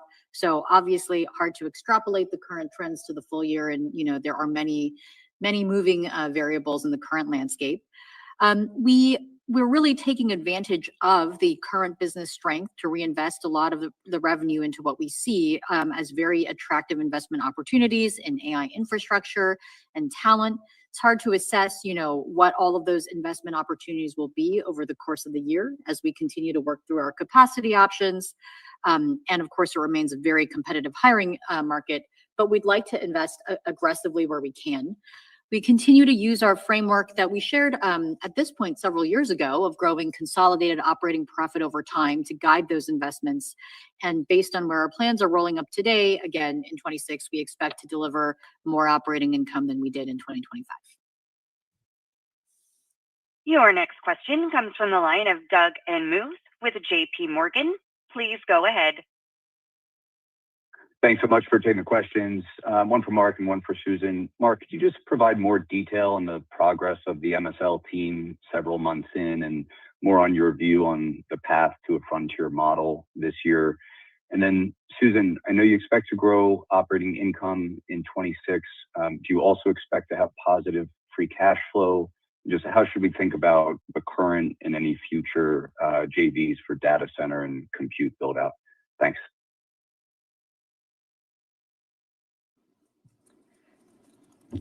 I'm not sure I have anything else to add on the current progress on this. I mean, that's why I said up front that I think this is somewhat of an unfulfilling time to be answering some of these questions. We're about 6 months into building MSL. I'm very pleased with the quality of the team. I think we have the most talent-dense research effort in the industry, and some of the early indicators look positive. But look, I think that this is a long-term effort, right? We're not here to do this to ship like one model or one product. We're doing a lot of models over time and a lot of different products. And I want to make sure that the work can speak for itself, and also that we all internalize that this is a journey that we're on, and the first set of things that we put out, I think, are going to be more about showing the trajectory that we're on, rather than being a single moment in time. So yeah, I'm quite optimistic, but don't have anything else particularly concrete to share. Doug, on the first part of your question, we are making very significant investments in infrastructure capacity this year to support our AI efforts. And we believe we're in a strong position to support them with the cash generation of our business this year.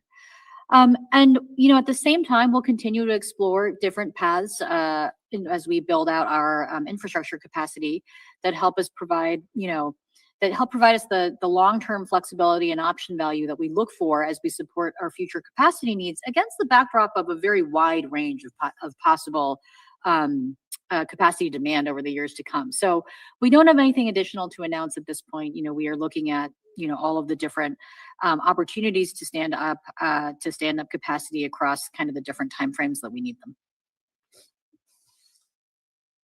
Your next question comes from the line of Justin Post with Bank of America. Please go ahead. Great. A couple, maybe one for Mark and one for Susan.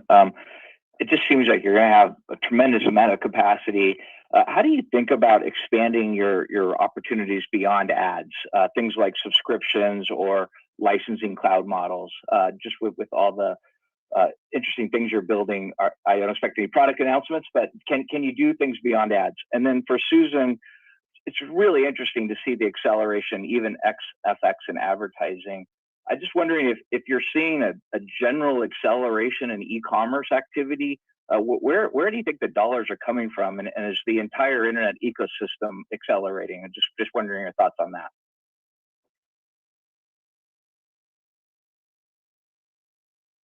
So yes, we are focused on things beyond ads. I think the numbers make it so that for the next couple of years, ads are going to be by far the most important driver of growth in our business. So that's why as we're working on this, we have a balance of new things that we're trying to do while also investing very heavily in making sure that all of the work that we're doing in AI improves both the quality and business performance of the core apps and businesses that we run there.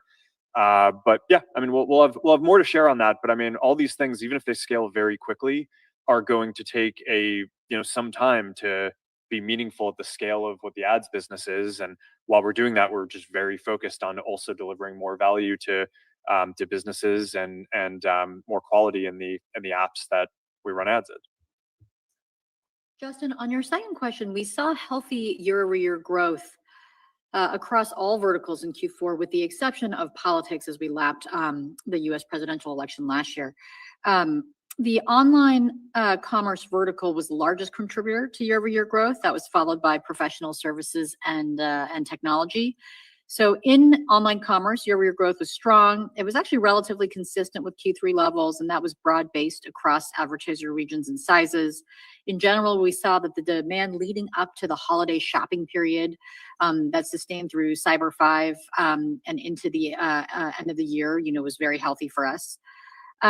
Professional services, in this category, we saw strong broad-based growth with nice contributions from lead generation ads due to product improvements we've made, including from Advantage Plus lead campaigns that we fully rolled out at the start of Q4. And the tech vertical continues to be strong for us too, again, broad-based across advertiser regions and sizes. So in general, I would say it was very healthy, broadly driven growth. Your next question comes from the line of Ross Sandler with Barclays. Please go ahead. Yeah, Mark, you mentioned bringing Horizon World into mobile. We haven't heard much from the Horizon World squad on these calls, so interesting that that's making it in. It seems like the combo of AI and what you guys have built with Horizon might open up the door to a bunch of new potential areas in gaming or new forms of kind of communication. So could you just elaborate on what the plan is there? Thank you. Yeah, so let me talk about the basic theme here. One core idea that I've talked about on some of these calls over the years is that people always want to express themselves and experience the world in whatever the richest format is that they can. So I talked about this up front today. It's when we started, a lot of this was text, right? That was the kind of the best we could do. Then we all got phones, they had cameras. Like a lot of this medium became visual, but with photos. We went through a period where the mobile networks were kind of weak, and every time you wanted to watch a video, it would buffer. And once that got worked out, now the majority of the content is video. And one of the core ideas that we have had for a while is that that is not the end of the line. Right? Video will continue to be here for a long time. It's going to continue growing. It's not going anywhere, just like photos and text in many ways continue to grow, even as the market continues to grow beyond that. But I don't think that video is the ultimate kind of final format. I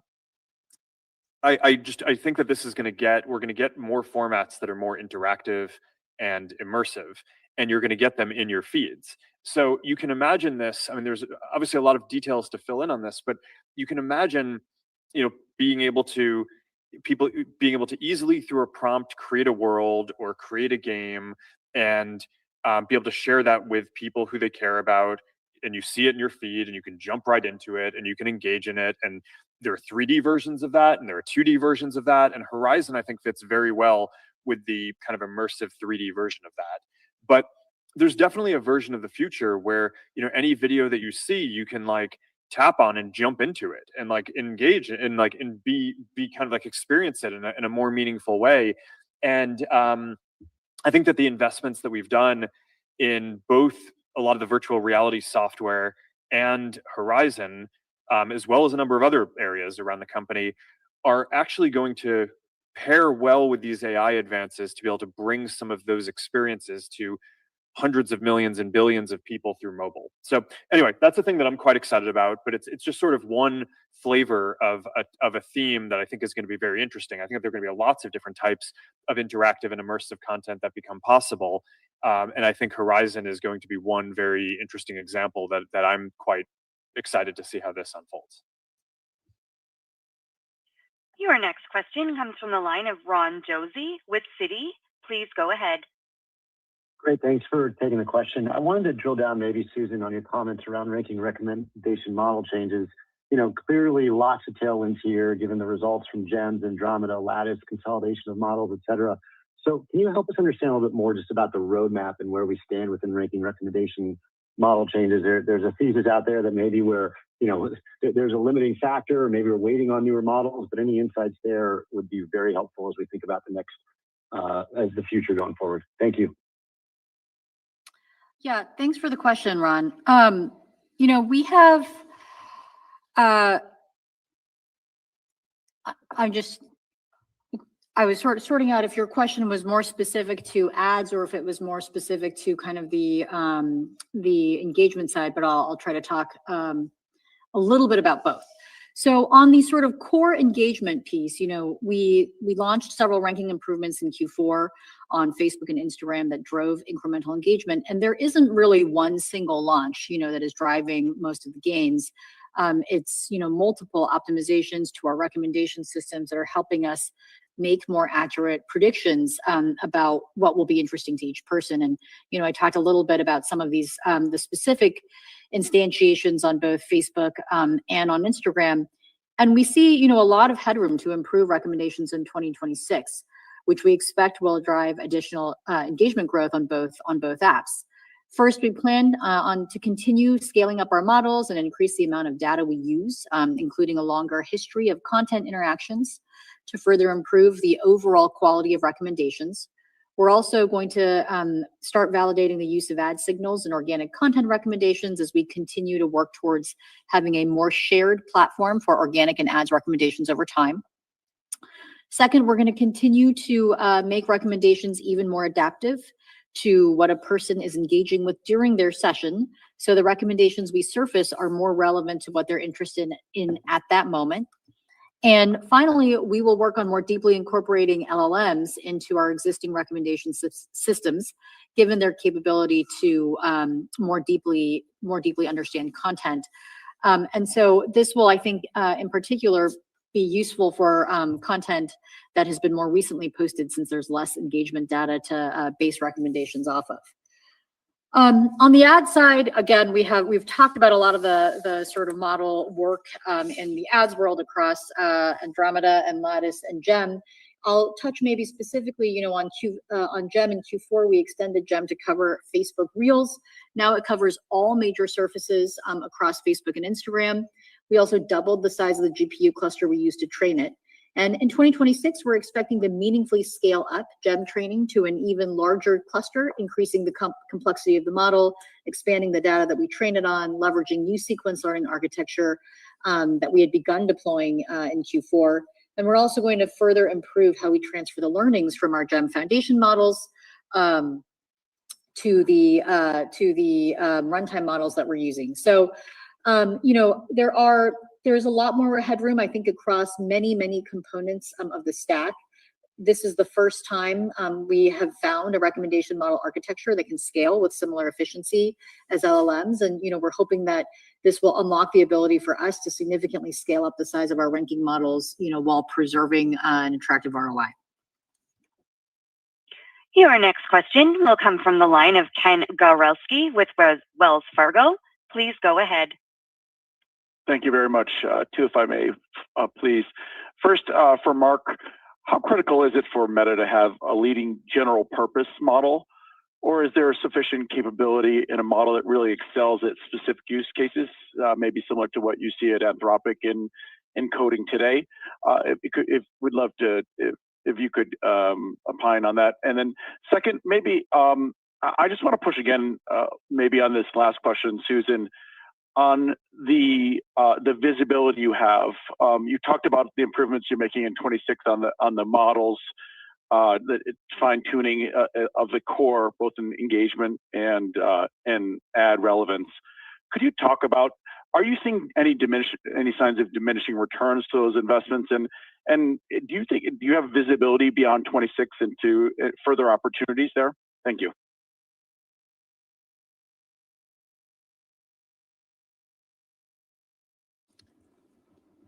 I think the question was around how important is it for us to have a general model? The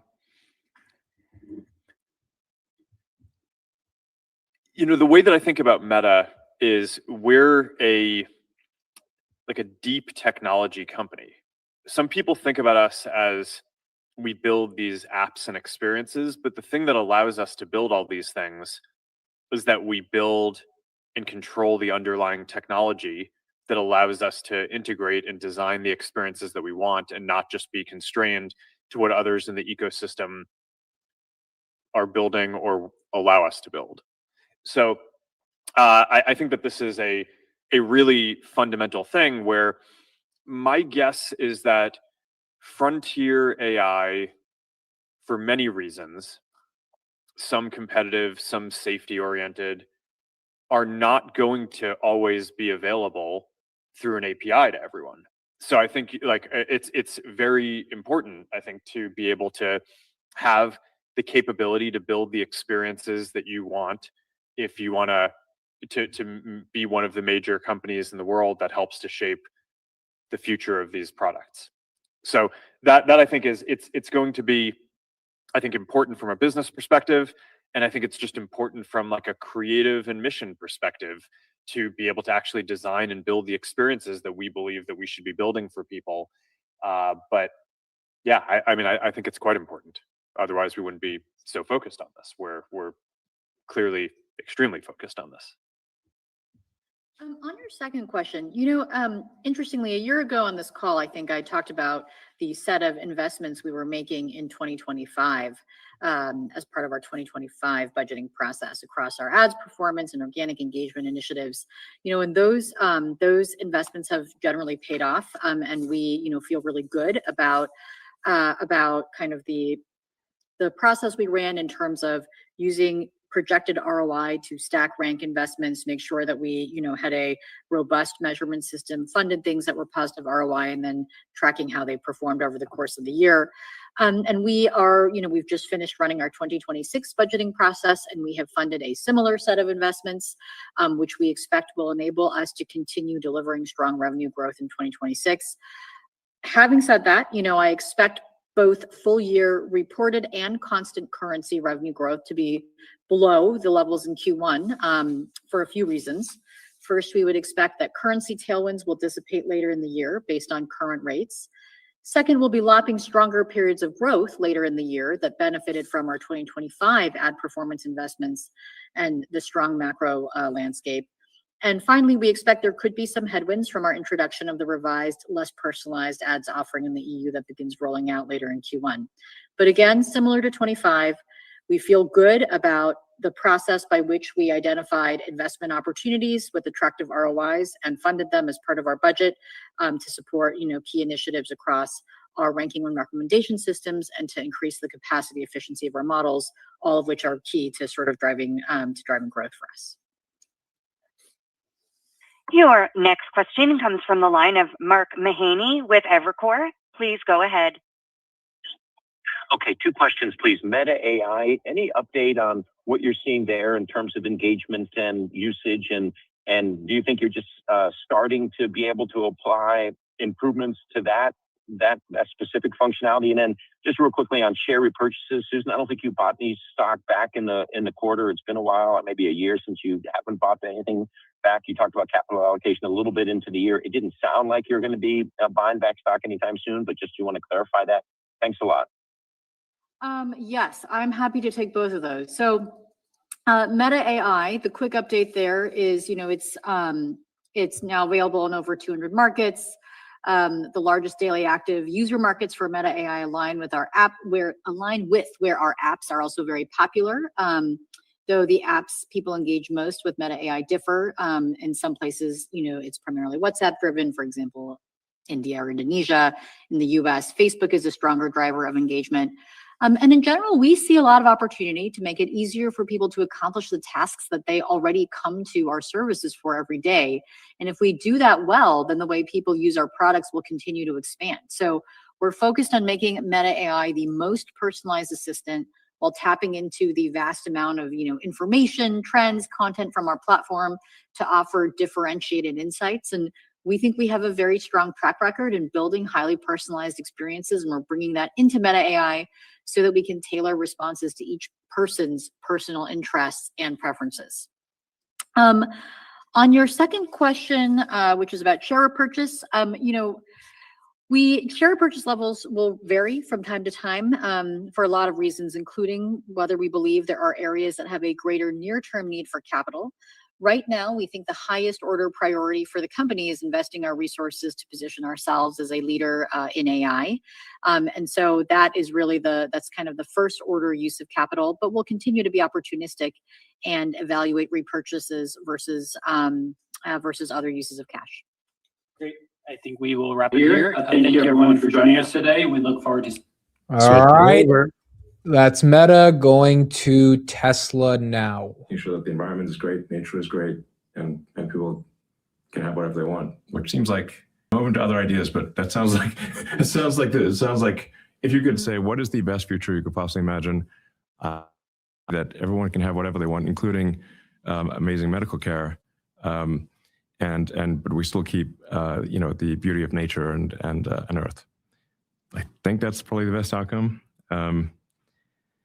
And we're seeing obviously the first steps along that way this year for Tesla, first major steps as we increase vehicle autonomy and begin to produce Optimus robots at scale. We're making very, very big investments. So this is going to be a very big capex year, as Vaibhav will get into. That is deliberate because we're making big investments for an epic future. So I think all these investments make a lot of sense. We'll continue to make sure that when we do spend capital, it is spent very efficiently. But it's a lot of things. Major investments in batteries and the entire supply chain for batteries. We're also going to be significant manufacturers of solar cells. And we're making massive investments in AI chips. So, but I think these all make a ton of strategic sense. And then I guess I have like one, it's not exactly bad news, but it's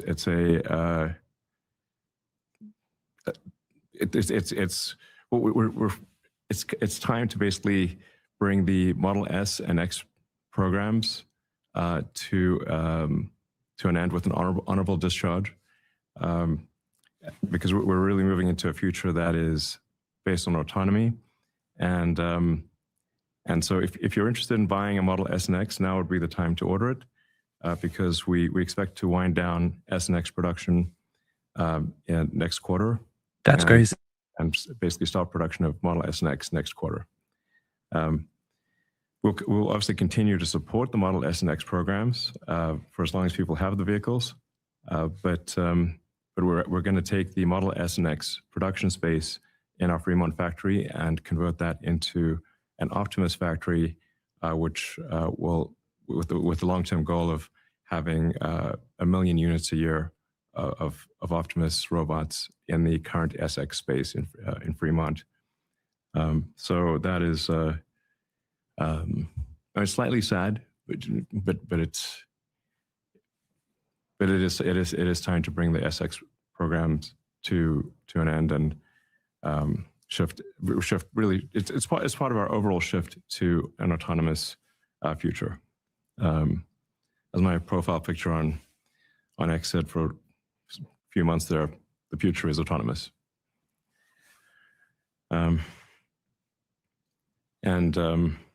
So let's say with respect to full self-driving and robotaxi, people are obviously following with very close attention the progress of FSD, and you can experience it for yourself. If you've got a Tesla, you notice with every software update, the car gets better and better at autonomy, and we're we're able to do our first rides with no safety monitor in the car in Austin. These are paid rides, so these were just sort of randomly selected paid rides with no safety monitor, and we're, I think maybe as of maybe yesterday or so, we actually don't even have a chase car or anything like that. So these are just cars with no people in them, and no one's following the car in Austin. So we obviously are being very cautious about this because we want to have no injuries or serious accidents along the way. So I think it makes sense to be very cautious, but you'll see the amount of autonomy increase dramatically, I think, every month essentially. So and then there will also be an opportunity, something we've talked about for a long time, for existing owners of Teslas to add or subtract their cars to the fleet, kind of like how Airbnb works, where you can add or subtract your house to the Airbnb inventory. And I think probably the value of the Tesla, the sort of partial people adding or subtracting their cars to Tesla autonomous fleet is probably a little underweighted by a lot of people, because we've got millions of cars with AI4 that can do this. So so it's that it might potentially, I think it will provide an opportunity for a lot of customers to earn more by lending their car to the fleet than their lease cost to Tesla. Yeah, which is it's kind of like you get in that scenario, you basically get paid to own a Tesla. It's quite a good scenario. And we expect to have fully autonomous vehicles in probably, I don't know, somewhere between a quarter and half of the United States by the end of the year, pending regulatory approval. A big factor would be if there's some kind of federal preemption for autonomous vehicles. In the absence of that, you kind of have to go on a city by city or state by state basis. But nonetheless, we even if it is city by city, state by state, we expect to be in, I don't know, dozens of cities, dozens of major cities by the end of the year. With respect to energy, the Tesla energy team has done incredible work, and the growth rate on that is continuing to be very strong, and we're building more manufacturing capacity, and expect that and energy will have very high growth for really as far into the future as we can imagine. The solar opportunity is underestimated. We think the best way to add significant capability to the grid is, or not to the grid, let's say it's powering AI data centers, is solar and batteries on Earth and solar in space. So that's why we're going to work towards getting 100 gigawatts a year of solar cell production, integrating across the entire supply chain from raw materials all the way to finished solar panels.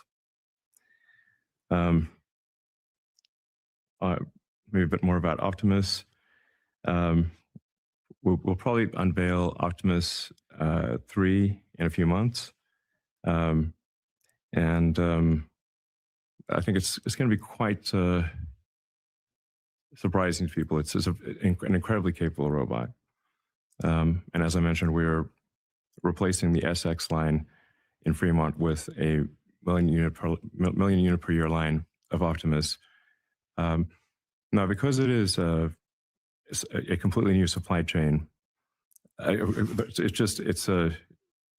really nothing from the existing supply chain that exists in Optimus. Everything is designed from physics first principles. So that means the normal S-curve of manufacturing ramp will be longer for Optimus than it is for products that have at least some portion of an existing supply chain. Like when everything's new, the production rate will be proportionate to the least lucky, least confident part of the entire supply chain. And if there's 10,000 things that need to go right, it's, it only takes one to be slow to lag that. But so it will be sort of a stretched out S-curve, but I'm confident that we'll get to 1 million units a year of in Fremont of Optimus 3. And this Optimus really will be a general purpose robot that can learn by observing human behavior. So you can like demonstrate a task or literally verbally describe a task or show it a task, even show it a video, and it will be able to do that task. So it's going to be a very capable robot. I think long-term Optimus will have a very significant impact on the US GDP. Like it will actually move the needle on US GDP significantly. So in conclusion, there's still obviously many who doubt our ambitions for creating amazing abundance, but we're confident it can be done, and that we're making the right moves technologically to ensure that it does. And Tesla's obviously never been a company to shy away from solving some of the hardest problems. I think that's kind of how you build value in a company, is you solve hard problems. It's like, I don't know how you create value by solving easy problems. So there's a lot of hard problems that the Tesla team is going to solve, but it's an incredibly talented, hardworking team. And I'd like to thank actually everyone at Tesla for their incredible hard work. And it's an honor to work with such a talented group. So thank you to everyone who is supporting this mission. The future is more exciting than you can imagine. Fantastic. Thank you so much, Elon. And next we have some remarks from Vebov. Go ahead. Thanks, Travis. So Q4 25 was an interesting quarter in a couple of respects. On the autos front, while in Q3 we saw a surge in US demand before the IRA consumer credit cliff, pulling in some demand from Q4. In other parts of the world, we saw increase in demand leading to record deliveries in smaller countries like Malaysia, Norway, Poland, Saudi Arabia, and Taiwan, while continued strength in the rest of APAC and EMEA. We therefore ended 2025 with a bigger backlog than in recent years. Note that none of these countries have the latest version of FSD supervised available yet. On the storage front, we hit yet another record in terms of deployments. I would like to thank our customers and Tesla in continuing this momentum. On the automotive margins front, automotive margins excluding credits improved sequentially from 15.4% to 17.9%. The automotive gross profit was flat sequentially despite 16% lower deliveries, primarily due to regional mix as we had proportionately more deliveries in APAC and EMEA.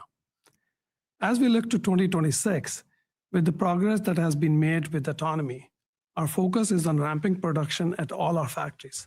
Our biggest constraint globally continues to be on the battery pack front. While our teams have been creative in trying to resolve the situation by now putting 4680 cells in non-structural packs, we continue to iterate, improving things from here on. FSD adoption continued to improve in the quarter, reaching nearly 1.1 million paid customers globally. Of these, nearly 70% were upfront purchases. It is important to note that beginning this quarter, we are transitioning fully to a subscription-based model for FSD.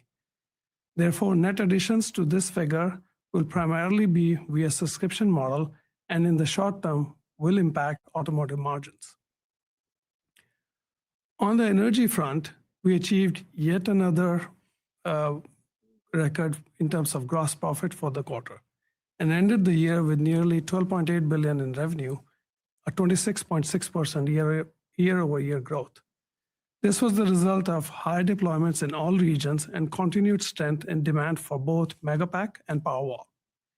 As we look at 2026, our backlog remains strong, well diversified globally, and we expect increasing deployments with the launch of Megapack 3 and Megablock. However, we expect margin compression from the increased low-cost competition, impacts to market from policy uncertainty, and the cost of tariffs. Services and others margin declined from 10.5% to 8.8%, primarily from higher employee-related costs for service centers as we start preparing for the ramp in activity from the growth in the fleet size. We did see a momentum in margin. We did see an improvement in margin from our supercharging business, which is included within services and other. Additionally, note that our robotaxi business-related costs, while not material, are also included within this. Given that we're still in the early phase of our fleet deployment and are still doing a lot of validation testing, the revenue and cost per mile metrics are not meaningful to discuss at the moment. Then on total gross margin front, we ended the quarter with over 20.1%, something which we haven't achieved over the last 2 years. This improvement came despite the impact of lower fixed cost absorption and the impact of tariffs, which were in excess of $500 million in Q4. Operating expenses increased sequentially, primarily from increased stock-based compensation for employees, and as we started recording charges for one operational milestone under our 2025 CEO Performance Award that was deemed to be probable over the long term.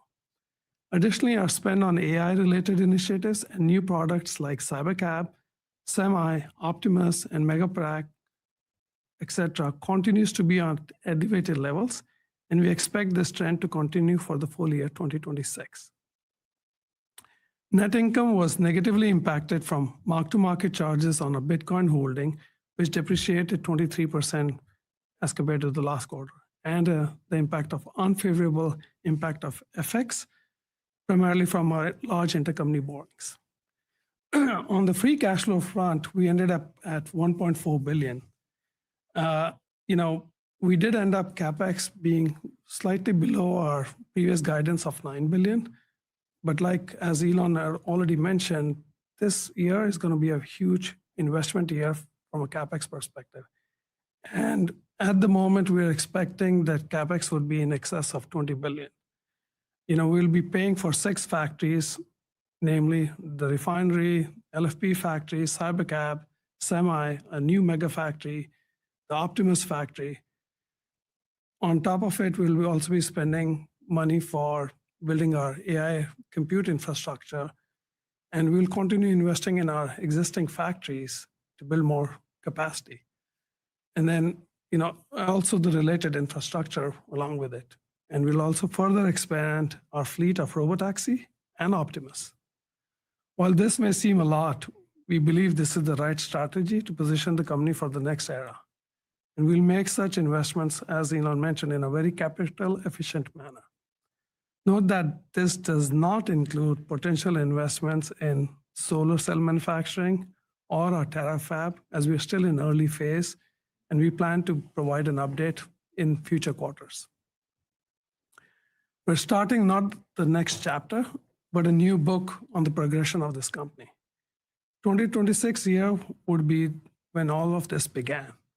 While at times it feels daunting, it is going to be the most exciting change in Tesla's history, and we could not have even dreamed of embarking on this journey without the support of our customers and our investors.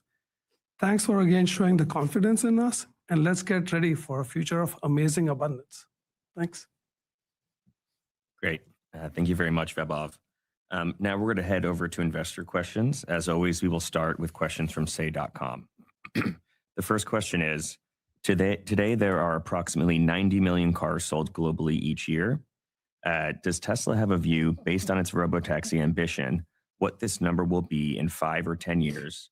And how does this impact Tesla's EV strategy to have more models? Yeah, thanks, Travis. As Elon said, the future is autonomous, and obviously autonomy and cybercab are going to change the global market size and mix quite significantly. I think that's quite obvious. You know, general transportation is going to be better served by autonomy as it will be safer and cheaper. And over 90% of vehicle miles traveled are with 2 or less passengers now, which is why we designed cybercab that way. In this new autonomous market, we at Tesla have the advantage of efficiency, cost, and manufacturing at scale that really no one else has. And we've built that over the last decades. And we believe that that segment that we are creating will grow millions year over year.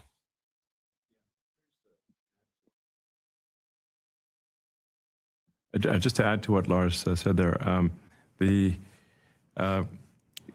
worth the point that Lars made, which is that 90% of miles driven are with 1 or 2 passengers, or one or 2 occupants, essentially, is a very important one, because that implies that the Cybercab, which is a dedicated 2-seater or dedicated robotaxi. It's a little confusing with the terms robotaxi and Cybercab. Sorry about the confusion, but and in fact, in some states, we're not allowed to use the word cab or taxi, so it's going to get even more strange. It's going to be like cyber vehicle or something, cybercar. But the Cybercab, which is a specific vehicle model that we're making, does not have a steering wheel or pedals.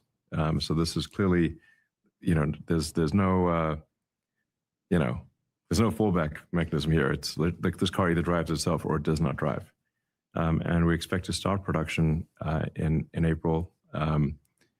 As always, it's an S curve of the production rate is an S curve. So it starts off very slowly and then grows exponentially. Then you hit the linear, and then ultimately, it asymptotes at whatever your target volume is. So,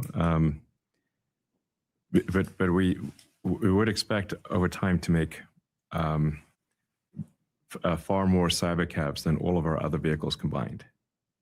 Given that 90% of distance driven or distance traveled, exactly, no longer driving, is 1 or 2 people. I think it's like 80% is just 1. So it would mean that long-term Cybercab would make several times more Cybercabs per year than all of our other vehicles combined. Great. Thank you so much. The next question, a bit related, are there still plans to launch new models to address different price segments and vehicle types, which could materially expand the TAM for Tesla? Yeah, to further on what we were just talking about, we've launched our least expensive models ever over the last few months and are continuing to expand those models globally. And over the last decade, we have continually brought down the cost of our vehicles without sacrificing range, performance, or premiumness. And we'll continue to do that, as Vaibhav said, investing in our factories. But these are all trade-offs of where we spend our time or money. And to Elon's point just now, with Cybercab coming, we are aiming to bring that Tesla premium ride experience to our largest market yet. That could be 5 or 10 times our current levels of production. This new autonomous market, you have to start thinking about us as moving to providing transportation as a service more than the total addressable market for the purchased vehicles alone. And of course, we do have plans to have robotaxis in various shapes and sizes, but obviously Cybercab will be the grand majority of that volume. Yeah, the vast majority of miles traveled will be autonomous in the future. I would say probably less than, I'm just guessing, but probably less than 5% of miles driven will be where somebody's actually driving the car themselves in the future, maybe as low as 1%. Great. The next question is, historically, Tesla has spoken about gross margin per model. Are there standalone gross margin targets for the current models, excluding the benefits for FSD sales?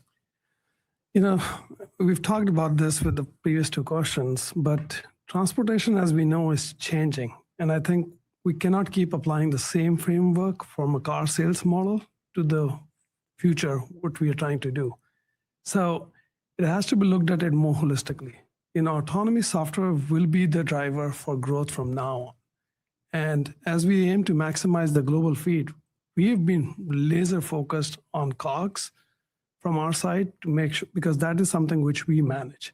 So we will keep focusing on that, but I think we need to look at it from a different dimension.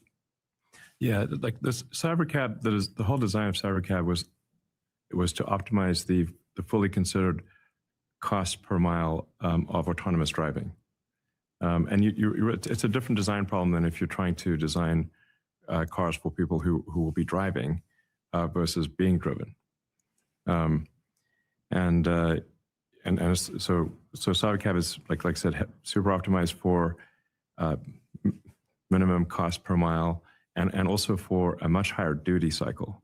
So it would expect Cybercab to be used probably 50 or 60 hours a week instead of the 10 or 11 hours a week that a driven vehicle is used. So typically people might drive their car for an hour and a half a day on average, so it's like 10 hours per week out of 168.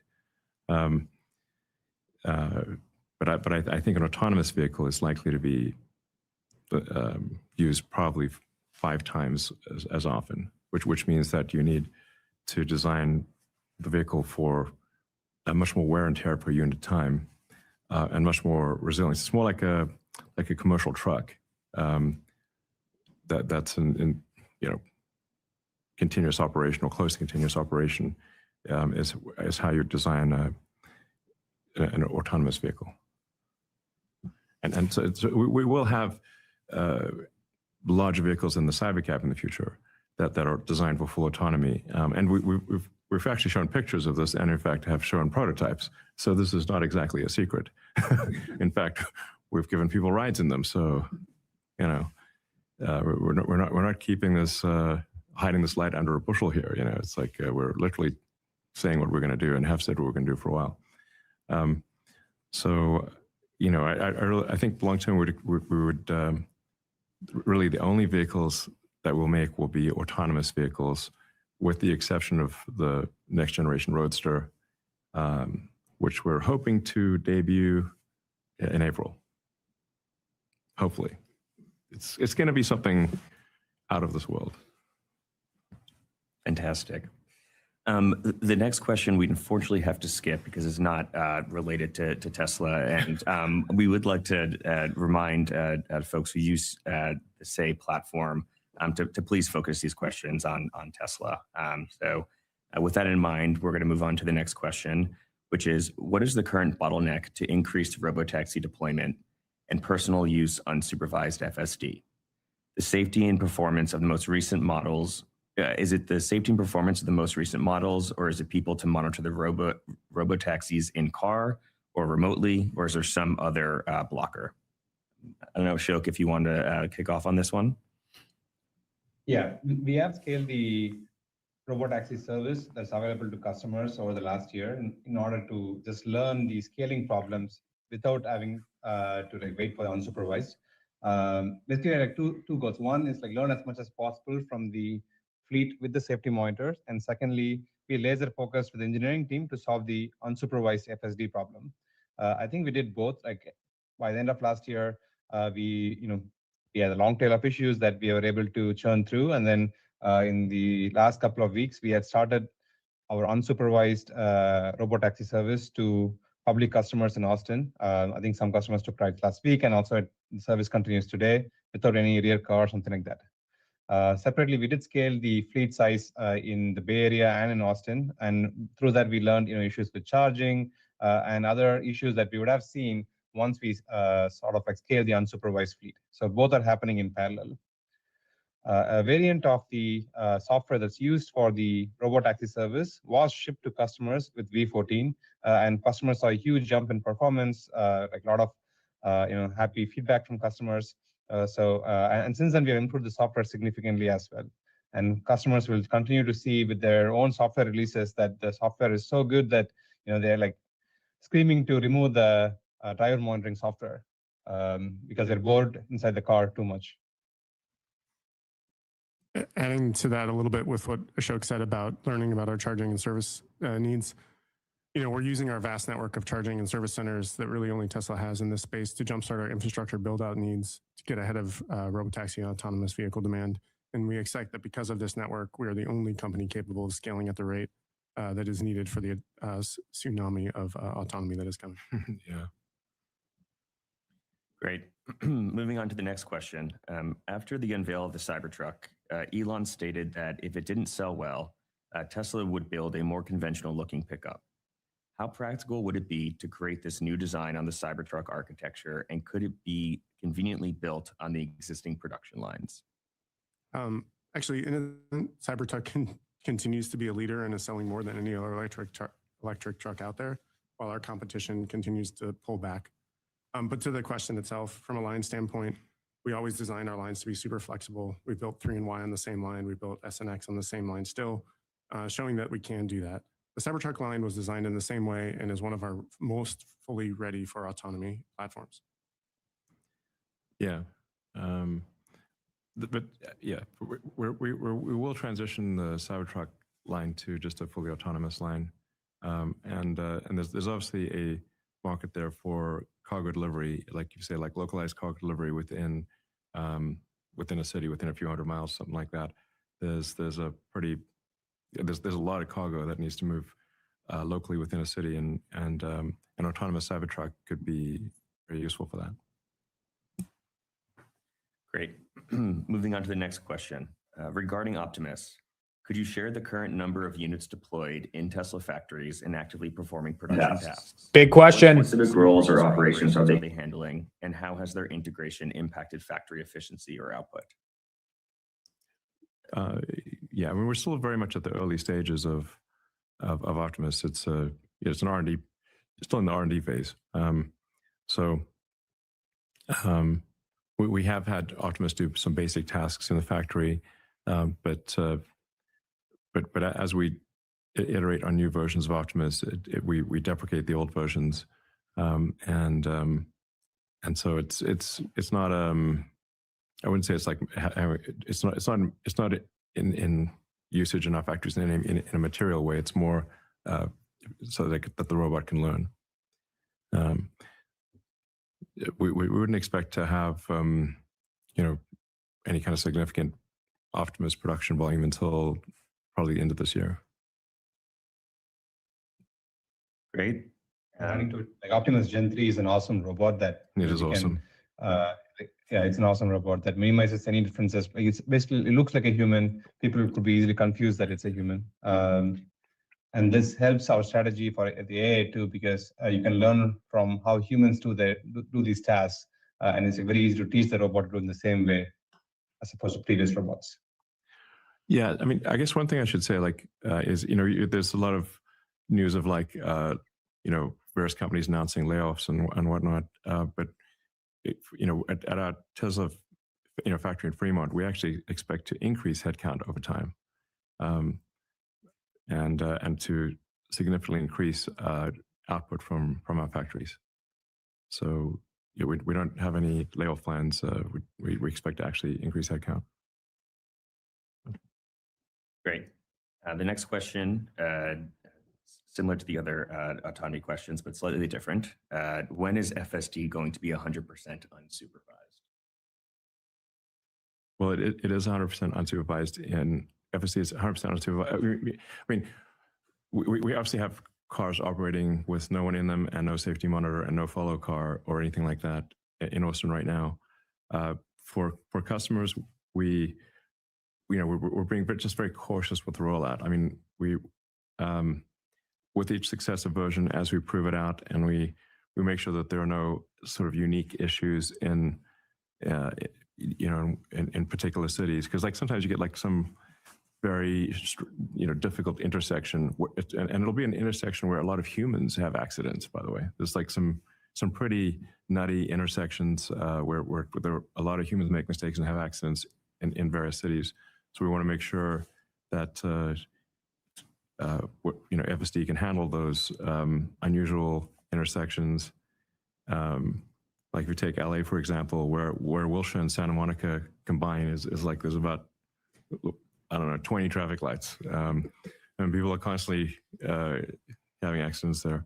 So you want to make sure that FSD can handle unique things in a particular city. And we're also just being paranoid about safety. But with each successful release of FSD, we will reduce the amount of driver monitoring that's needed proportionate to the safety of the FSD build. Great. As it relates to Robotaxi, what has surprised you about the rollout so far? We've talked about what's constrained the fleet expansion to date, but it appears there are 200 vehicles based on public tracking. Is that something that we can confirm? I wouldn't say there's anything that like really surprised us because we are a large fleet. We had all the metrics, so there was not sort of a surprise. It was just continued work to grind down on the long tail of issues, and that's what enabled us to launch the unsupervised service in Austin.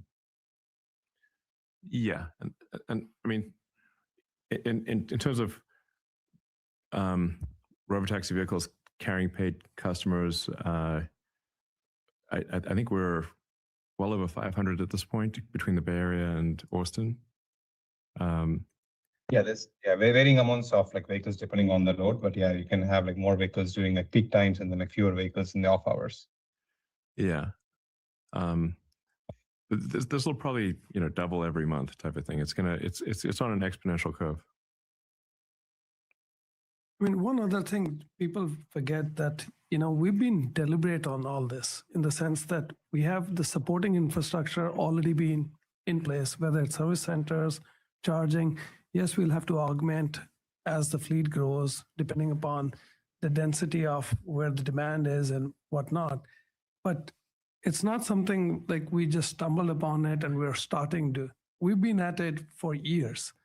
Yes, not every city is designed the same way.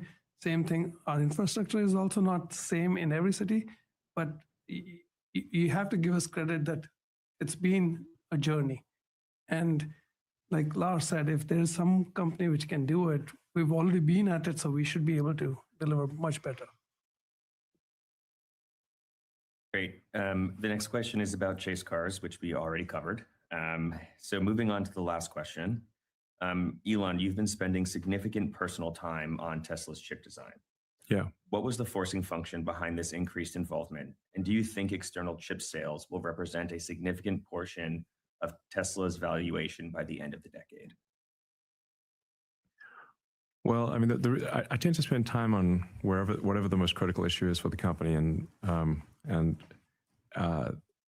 completing the AI5 chip design and having it be a great chip is arguably the number one most critical thing to get done, which is why I'm spending more time on that than currently anything else at Tesla. Spend pretty much every Saturday on this and a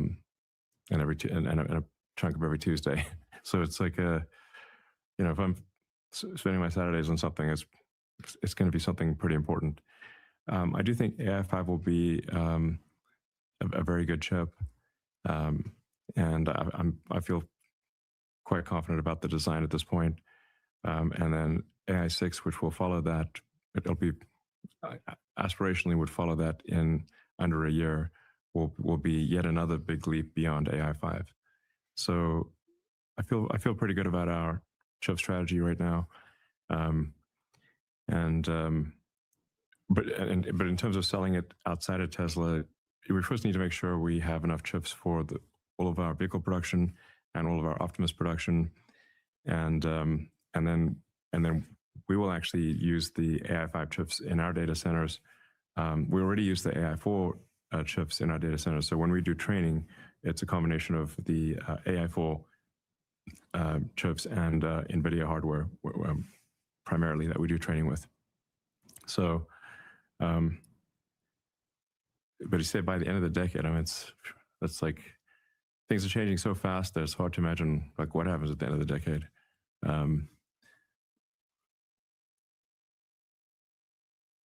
I mean, we might. I mean, when I look ahead at say what's the limiting factor for Tesla growth, if you go say 3 or 4 years out, I think it actually is chip production.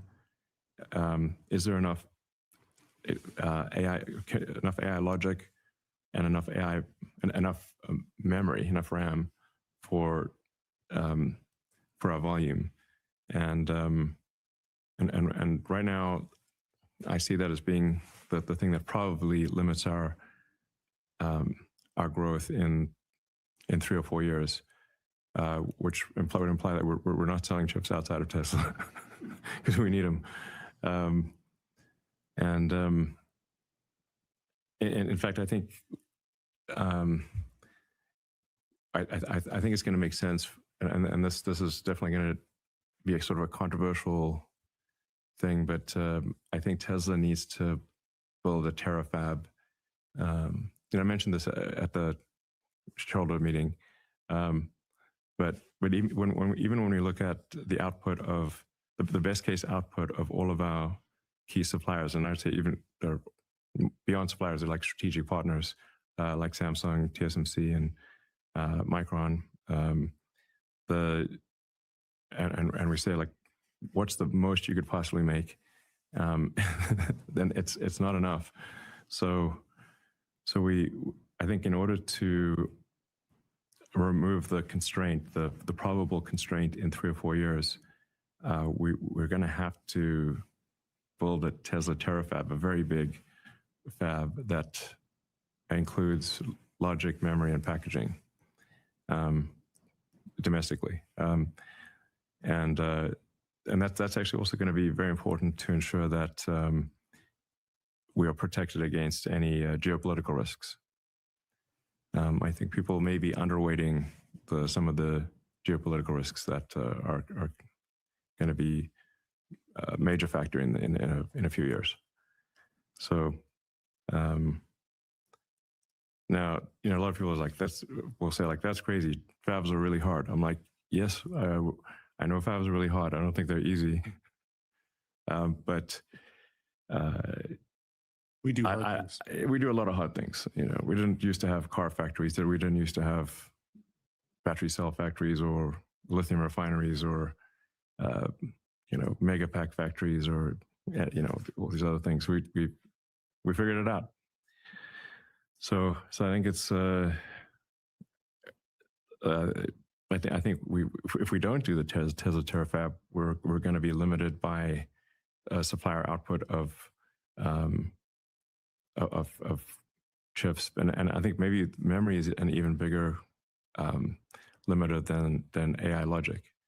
So for example, we have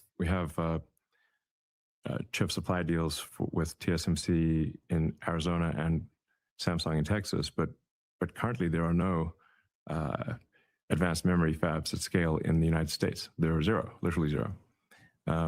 Hopefully, Micron will have something going in a few years because they're all headquartered in Idaho, where they make a lot of potato chips. We need to make computer chips too. So that was good. That was good. We're working with our strategic partners on the chip front, memory and logic. But I think we got to also try our hand at building a large scale fab that integrates logic, memory, and packaging. And if we don't do that, we're just going to be fundamentally limited by supply chain, especially if there's some in a worst case geopolitical situation, it would be quite a severe situation. So I think we would be, quite frankly, it'd be crazy not to try the terafab. So yeah. Right. We'll have a bigger announcement on this in the future. Awesome. With that, we're going to move on to analyst questions. The first analyst is Emmanuel from Wolfe Research. Emmanuel, please feel free to unmute yourself. Great, thank you so much. It's Emmanuel Rosner from Wolfe Research. My first question is on the capex. You signal a pretty large increase to over $20 billion for this year. Was hoping to better understand where the investments are going. Any way to dimension for us which of the product line or technologies account for the bulk of the increase? And also, do you view this as like one time in nature, 2026, or I guess how much of this is an ongoing level of high spending for a number of years? And then just finally, still on that, with that level of spending, you're going to be burning cash. How should we think about the cash balance or any other way to finance this? Yeah, so Emmanuel, I tried to put this in my opening remarks too, but I'll try and go a little bit deeper. There's about 6 factories which we are starting production in this year. So there's a lot of capex which is going into that. Then as we are trying to scale Optimus, we need a lot more compute. So we're putting more money towards compute as well. And then for training. For training. Yeah. And then we're also going to be spending money to expand the capacity at at existing factories. On top of it, we're just keep in mind that none of these numbers which I shared of 20 billion factors in anything to do with the solar fab or the semiconductor chip fab. Those would be, as Elon mentioned, would come later on. And you think your second part of your question was, is this one-off or would we expect more? I think we're getting into this investment phase because we have big aspirations. And when you look at it, some of these aspirations are, I call them as infrastructure play, especially if you have to do a chip fab and we have to do a solar cell manufacturing fab. Those are infrastructure plays. And that funding takes a little bit longer. And you would be in an investment cycle for a little bit longer. Initially, third part of your question was, how are we going to fund it? Initially, obviously, we have over 44 billion of cash and investments on the books. So we'll use our internal resources, but there are ways where we can fund it, especially when we look at the robotaxi fleet, because anytime you have a consistent stream of cash flow, you can go and get money from the banks. And we have had conversations with banks about it. And that is something how we're going to do it. And then on the infrastructure play side, yeah, like I said, we don't have a number yet, but given that it's an infrastructure play, it's a longer tail, we will have to look at a little bit more in terms of how we fund it, whether it's through more debt or other means. Great. Our next question comes from Andrew from Morgan Stanley. Andrew, please feel free to unmute yourself. Great. Thanks so much for taking the question. I just want to start on the XAI investment that you guys announced today. You talked about there being some collaboration, between the companies. So I'm just hoping to get more information, or if you're hoping that you could shed more light on what that looks like, and maybe how the work XAI is doing can be leveraged at Tesla and vice versa. Yeah, I mean, if you looked at the disclosure, which we also put in there, we do talk about this is literally a furtherance of our Master Plan 4. And even today, if you look at Tesla vehicles, we are using Grok in there. And as we look at things, whether we can do it ourselves, yes, there are a lot of things which we can do ourselves. But if there are things which XAI can help accelerate our progress, then why should we not do that? And that is the reason why we've gone ahead with such an investment because this is part of the strategic initiative. Because as it is, if you remember, I talked about how many things which we are doing ourselves. If there are ways and means we can find efficient ways for others to help us, and XAI literally fits into that mold. So that's why we went ahead with it. And we just had like a lot of investors ask us to do this. There was like a lot of investor Tesla shareholders said like we should invest in XAI. So that's like we're just doing what shareholders like asked us to do pretty much. But Grok will be I think very helpful in say maximizing the efficiency of the management of a large autonomous fleet. So I mean, if you've got an autonomous fleet that's in the future 10 million vehicles or tens of millions of vehicles, then optimizing the efficient use of that fleet, Grok will be I think way better than any heuristic solution or sort of manually managed solution. And if you say you're managing say a large team of Optimus robots to build a factory or build a refinery, and say a rare hypothetical this is a hypothetical example, a rare earth ore refinery, which we do desperately need in America. Then you say, well, what's going to organize the Optimus robots to build that ore refinery? That would you need an orchestra conductor. And so then Grok would be kind of the orchestra conductor for the Optimus robots to build hypothetically and it might not be hypothetical in the future. I'm just saying it's not currently on our plans, but we do need a lot more ore refining capacity in the U.S. So then what's going to manage? Let's say 1,000 Optimus robots to do.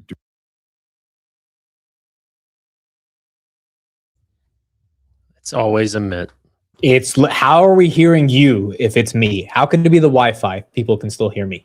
I don't know. Why can't I hear Elon? You're on mute right now, so I'm not sure if you're trying to ask a follow-up question. Because the guy was on mute. See? Great. We're going to move on to the next question, which is coming from Dan Levi at Barclays.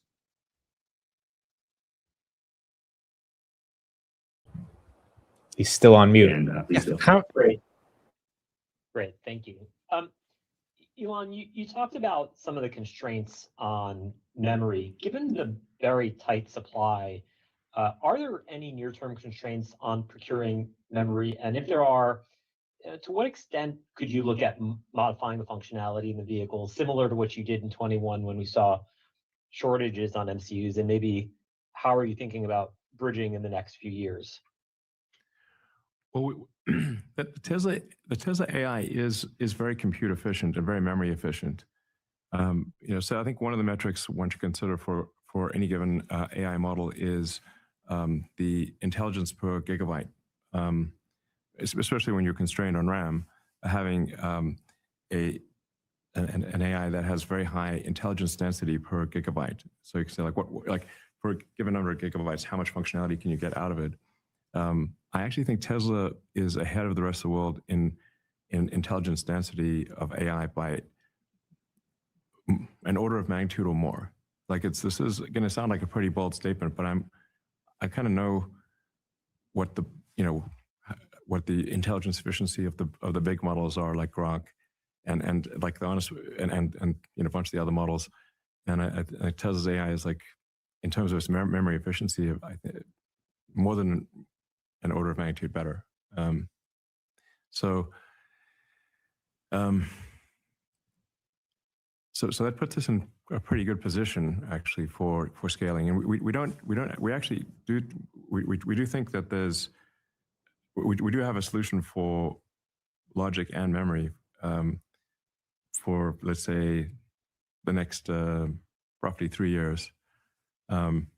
But if you start going beyond 3 years, and we look at the scaling plans and how many fabs are getting built, and especially if you factor in geopolitical uncertainty, there's always risk that maybe those chips don't arrive that people were expecting to arrive. So that's why I think we need to have more fab capacity in the U.S. Just in case chips don't stop arriving for any reason. But this is really existential for Tesla, because if Optimus is completely useless without an AI chip. It's not like at least the cars we can put steering wheels and pedals in, or retrofit them if need be. But Optimus is just a mannequin without it's like the Tin Man or whatever from the Wizard of Oz. But even worse, at least the Tin Man could walk. Optimus won't even be able to. It would just sit there without an AI chip. So we've got a good solution for a significant scale through for the next roughly 3 years. Beyond that, we will be supplier limited, and so we've got to figure out some game plan to not be supplier limited. Great. Our next question is going to come from George at Canaccord. George, please feel free to unmute yourself. Hi, everyone. Thank you for taking my question. So there's been a surge of startups, particularly from China, entering the humanoid market, and wondering what the long-term competitive advantages that keep Tesla ahead are, and how, based on what you've seen, will Optimus fundamentally differ from these competitors? Thank you. Well, I do think that by far the biggest competition for humanoid robots will be from China. China is incredibly good at scaling manufacturing, actually quite good at AI, as you can see from the open source, or not the open source, but the sort of, I guess some of them are open actually, but basically the models that China is distributing for free are actually quite good, and they keep getting better. So China is very good at AI, very good at manufacturing, and will definitely be the toughest competition for Tesla. To the best of our knowledge, we don't see any significant competitors outside of China, but China will definitely be tough competition. There's no two ways about it. I always think like people sort of outside of China kind of underestimate China. China's an ass kicker next level. So, I guess, we're going to build. We think Optimus will be much more capable than any robot that we are aware of under development in China. So we think we'll be ahead in terms of the real world intelligence, the electromechanical dexterity, especially the hand design, which is by far the hardest thing in the robot. And in fact, I'd say there's really three hard things about humanoid robots. Building an incredible hand that has the same degrees of freedom and dexterity as a human hand is an incredibly difficult engineering challenge. Then there's the real world AI and scaling production. Those are the three hardest problems by far for humanoid robots. I think Tesla is the only company that actually has all three of those components. Yeah. Great. And our last question is going to come from Colin at Oppenheimer. Colin, please feel free to unmute yourself. Thanks so much. Guys, you talked a lot about the capex spend, but this is an incredibly ambitious technology development program that you're talking about. Can you talk a little bit about the R&D spend and how you're thinking about the synergies of the different components, particularly on the hardware side? If you think about batteries into chips, into memory, and the efficiency of the system, and what sort of advantages you think you'll end up getting out of some of these purpose-built devices that you'll end up integrating into multiple end markets. Well, really all we're trying to do is make sure that we can scale to very high volume with autonomous vehicles, with humanoid robots, and that we address geopolitical risk, which I think, you know, there's so many companies out there that are asleep at the switch with regard to geopolitical risk. They're like, or they just have their head in the sand and hope nothing bad will happen. I'm way more paranoid than that. I always think of Andy Grove's famous statement, "Only the paranoid survive." You know, why did he come up with that statement at Intel? Let's think. So I think there's a lot of wisdom in that statement. So we're going to be paranoid and make sure that we can continue to build batteries and robots and AI chips no matter what happens. And companies that don't do that, a bunch of them will cease to exist. Yeah, I mean, remember, all this comes out of necessity. It's not that we want to do it. It's just we have no choice. Yeah, I mean, we built the most advanced lithium refinery in the world, by the way. It's not just, like our lithium refinery in Corpus Christi is not just a copy of what others have done. It's an entirely new process that is fundamentally more efficient and more advanced than anything else in the world. The same is true of our cathode refinery here in Austin. And we wish others would build this. Can other people please, for the love of God, help? The name of all that is holy. Can others please build this? Build this stuff. It's not the first time you asked. Exactly. I mean, this is not the first time you've said something like this. Like, why do we have to build these things? Why can others not also please can some others build these things? I mean, it's very hard to build these things. And we build them out of desperation, not because nobody else is building lithium refineries and cathode refineries. You know, we're pretty much the not just the largest, but also the only lithium refinery and cathode refinery in America. Yeah, so we're making moves to make sure that no matter what happens, Tesla will prosper. Great. Unfortunately, that's all the time we have for Q&A today. We really appreciate everyone's questions, and we look forward to talking to you next quarter. Thank you very much, and goodbye. Very cool. I mean, Meta took the cake for me, but I have to give so much to Elon. Like, he is, you know, one of the greatest entrepreneurs of our entire life. It's actually insane. Well, that was the start to big tech earnings. Meta, Microsoft, Tesla. Meta losing that 740 pump, but still holding 717. Can't be too mad. Tesla up about a 2 or 3%. Tesla had some pretty big headlines that we'll discuss. Tesla 2% right there. Microsoft, the one that just got destroyed, down 7%. Let's start with you, Jose. Whichever one you want to start with. Any takes from all these calls that we heard?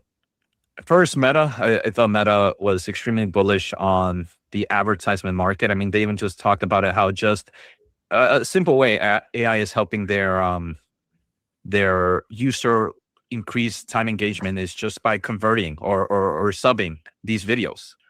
So now you're entering other markets, and you can just use the same viral video that is doing amazing on the United States, go into some other country, just thanks to AI. And now you keep more users entertained, and then you get hit with more ads, and you kind of help with that overall revenue growth. So I like that. Then they continue to talk about kind of the investments of being supply constraint.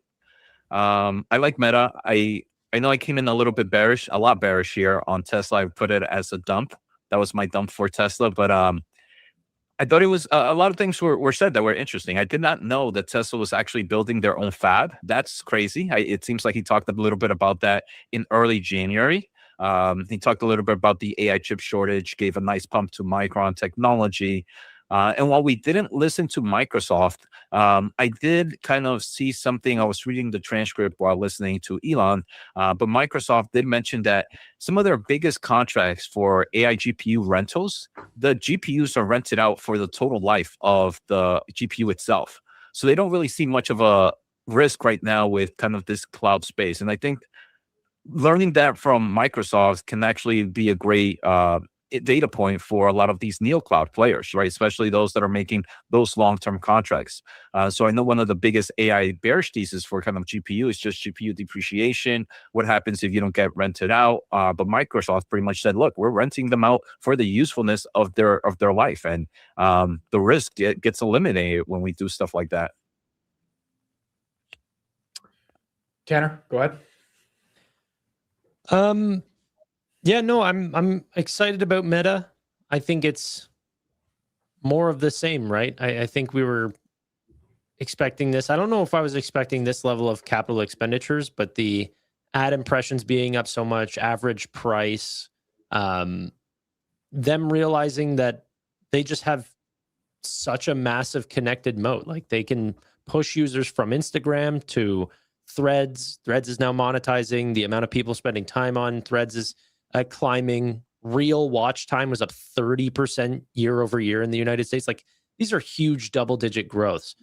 You know, they did optimizations in Q4 drove a 7% lift in view of organic feed and video posts on Facebook. That drove a 20% lift in thread time spent. Like, I don't know. I think that was really good. I think the stock really popped whenever they said that Reality Lab losses this year will likely be the peak. That was quite exciting. You know, you can kind of model out going forward that things are not going to continue to worsen for Meta. But yeah, take this away. Gold and silver. Do you want to talk? Just 5,500 on gold, 120 almost. And so I don't know what the hell is happening right now. I have no idea what's happening. They're going parabolic after hours. I don't know. Every day that is part of the story in covering the markets. In terms of the earnings reaction, so Meta, I think they crushed it.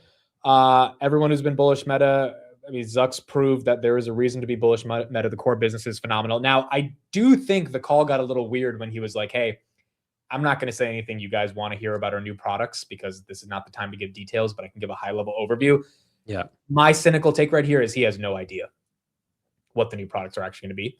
He has no idea how they're going to implement them. He has no idea how they're going to execute on them, but he does have a broader North Star on how to get there. But I really do not think he actually knows how 4 billion people are going to use MSL, Meta Superintelligence, in a way that is significantly better than Gemini, Anthropic, or ChatGPT. I really don't.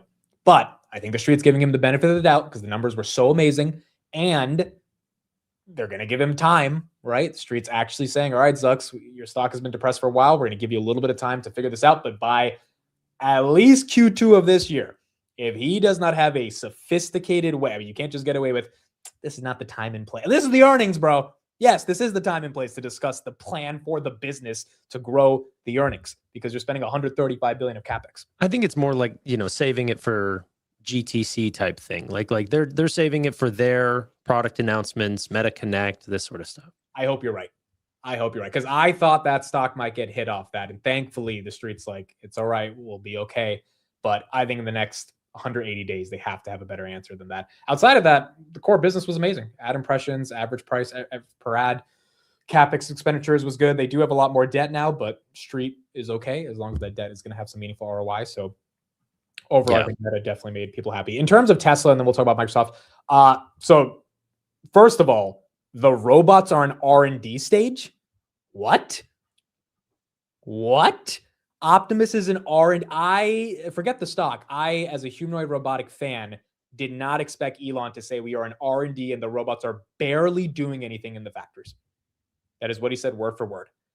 That's scary to me. What did you expect them to be in? I agree with Tanner. He said 2 weeks ago, the robots will be selling in people's homes by the end of 2027. There is no way in hell, and I hope I eat these words, that if the robots are an R&D stage in January 2026, that they will be doing your dishes by the end of 2027. There's no way. At this point, I'm thinking Figure, which is another humanoid robotics company that's actually putting out videos of the robot doing the dishes. Everyone makes fun of it doing the dishes, but it's doing something. When has Tesla put out a video outside of it dancing? And every other video Tesla has put out has been but that's still R&D for Figure. No, sure, but Tesla has shown nothing other than the robot dancing. Yeah, but we've seen huge changes. Like they've gone from everyone said that they can't stand into them doing incredible dance moves, and then the change in expectations My point is skyrocketed. the ability for a robot to pick up a glass and put it in the dishwasher, and actually, even if it's slow and it's cranky and all that stuff, but it's doing it autonomously, not teleoperated, by the way. Almost every Tesla video so far, like when he's given the drink at the bar at the event, that's all teleoperated. Figure is all running autonomously on Helix 2.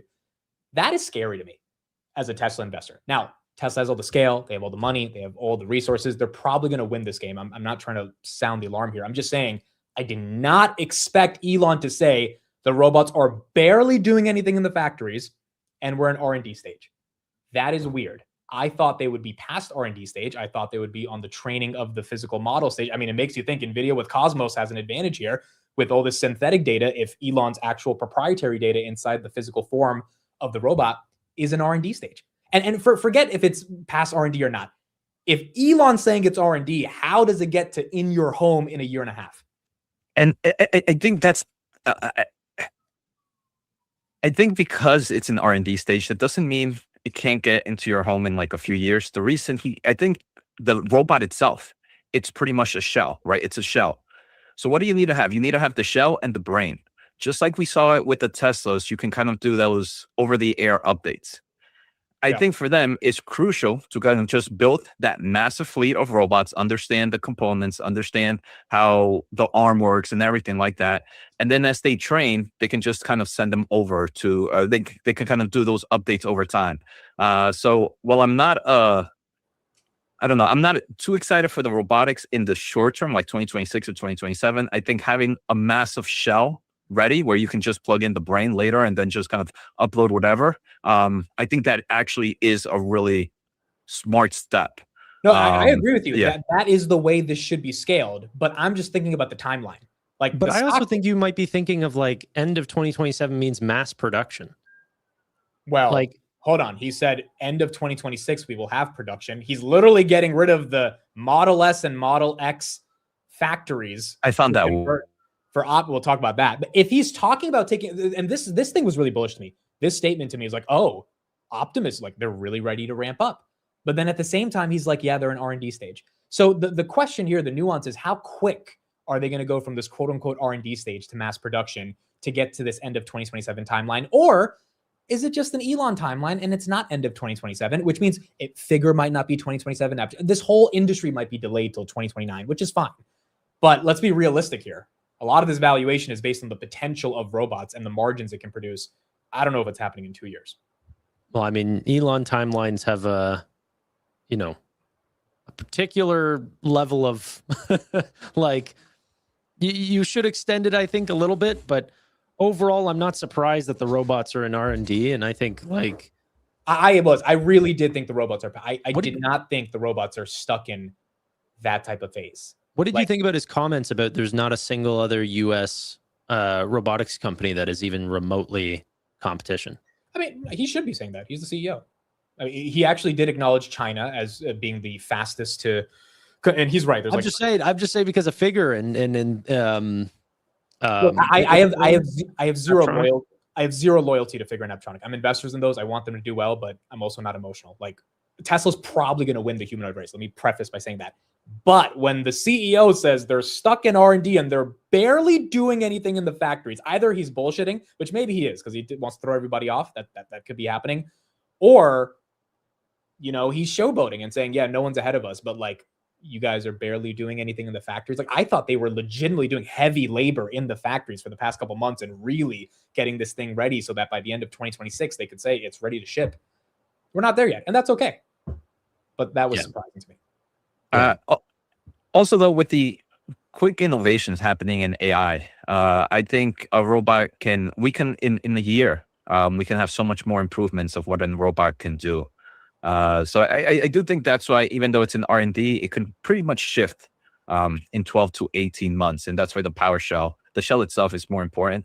But what I did thought was interesting is the slowdown of, or the removal of the S and X, and then to kind of go into building the robot manufacturing, the factory, if especially since it's still in R&D stage? Is it that these cars are just too expensive? It's actually bleeding for Elon right now that it makes more sense to really just focus this on the R&D market? There could be a lot of that. A lot of that. And then he also mentioned, right, that it's going to be a super slow S curve, especially that bottom line, right, where it's like there's so much that needs to go on into this manufacturing line. Is this really the smartest move? I mean, obviously, I guess they have the numbers, and maybe these models could just be burning, so it probably makes the most sense. But I don't know if it's I got muted there, but I don't know if it's too early based on all the other commentary that he gave us, right? Kind of like that R&D phases. Is this just a too early of a movement to change those factories? Well, it's what did he say at the end of this quarter, or was it end of when did he say like they're not doing it immediately? Well, I thought who buys a Model S and a Model X, bro? Like no one. Yeah, I know. The truth is, who even cares? Yeah, this makes. I was don't know looking why for one. You were looking for one. Most people buy the 3 and the Y, and then a couple people buy the Cybertruck. Like that's what sells for Teslas. So. Yeah, I actually think it's more bullish. Like if I was bullish on FSD and Robo taxi and all of those things, I think a larger push into that just from a monetization standpoint is way more exciting as a Tesla shareholder than hyping up the Falcon Wing doors and everything. Like they're cool, but it's not really what's making a dent in the bottom line. I drove a Plaid in Miami. Shout out to Derek. It was an amazing experience, but I'm not paying that much money. The average person's not paying for that, right? So it's like, I think this makes sense. I also think this is super bullish Optimus, which is why there's this conflicting narratives. Because like, if you're shutting down entire factories to retool them for Optimus, like, yeah, it seems like things are going in the right direction. And hopefully that's going to happen in the next 2 years. The collectors, though, are going to hold on tight to those S and X's. Like, same thing with the old Roadsters, right? It's just like they're just phasing out some of their old cars, but those things will actually probably appreciate over time. The Robotaxi stuff, do you guys have any takeaway? I think he just pretty much reiterated the same argument around autonomy, right? Yeah. I found the Meta call to be much more inspiring, but maybe that was anchored by the price action. It definitely was, because I don't think Zuck said anything in that call. Like, what did he say in that call that was different? Well, just mainly how much cross-sell that they're end up getting. And but what did he say that was different? He said the same thing for the past 5 years. I know, but it's just this different. What is NVIDIA going to say this quarter that's going to change anything? I think it's the level of growth at this scale that is still surprising. And honestly, sometimes investing is just boring, and we're seeing overall growth and lowering of multiples. It's becoming a cheaper company as it ages. Like, that's exciting. That's good for the ads business. But what did he actually say besides ad impressions and DAUs that was bullish? I mean, that's like saying, what did Ford say without talking about their cars? Like, no, but you can't answer the question because he didn't say anything. Like, let's just be honest here. I'm happy. I'm talking about the ads. It's an ad company. There, 135 billion is not about advertising. It has to be about something. I mean, it's a lot. It's a lot about advertising. Yes, it's a lot about advertising. Yeah, I would say 100 and something is about advertising. Yes, probably like 10 is probably for AI. That doesn't really. They're spending 135 billion to make Threads ads better. Yes. No, like no. So they acquired Manus to make ads better. They paid $2 billion for. No, they're trying to figure out how to make. I think they're trying to figure out how to create super intelligence on Instagram, WhatsApp, and Facebook. I mean, the crazy thing with Meta is they have 3 different types of mediums. They have long-term videos, they have short-term videos. Actually, they have a lot. They have images, they have text, and whatever, all the stuff that they have. For a system to be able to recognize all those and all these applications and understand that you use Facebook to read these long-term posts, but when you go on Instagram, you do this thing, and I'm going to show you this thing on Instagram, but when you jump into Facebook, I'm going to show you something else because I understand how you use these platforms. The amount of compute on that is wild. It's wild. And they're training more. I forget what their model is, Gem. The compute just on that, I think, is 80%, 85% of that AI capex. You can simplify it by saying Threads ads I would simplify it in saying they service 43% of the human population. Of the Earth's population, they service 43% of those people. That is a lot of compute. Like, I think that they do obviously want to enter into new Sorry, markets. guys, I need to step out. I think they do want to enter into new markets and stuff like this, with, you know, the generative advertising space and everything like this. But that's going to be a lot of compute over time. Look, and then remember, that's not like as they set up those data centers take time to be set up. So like even their past projects and the past money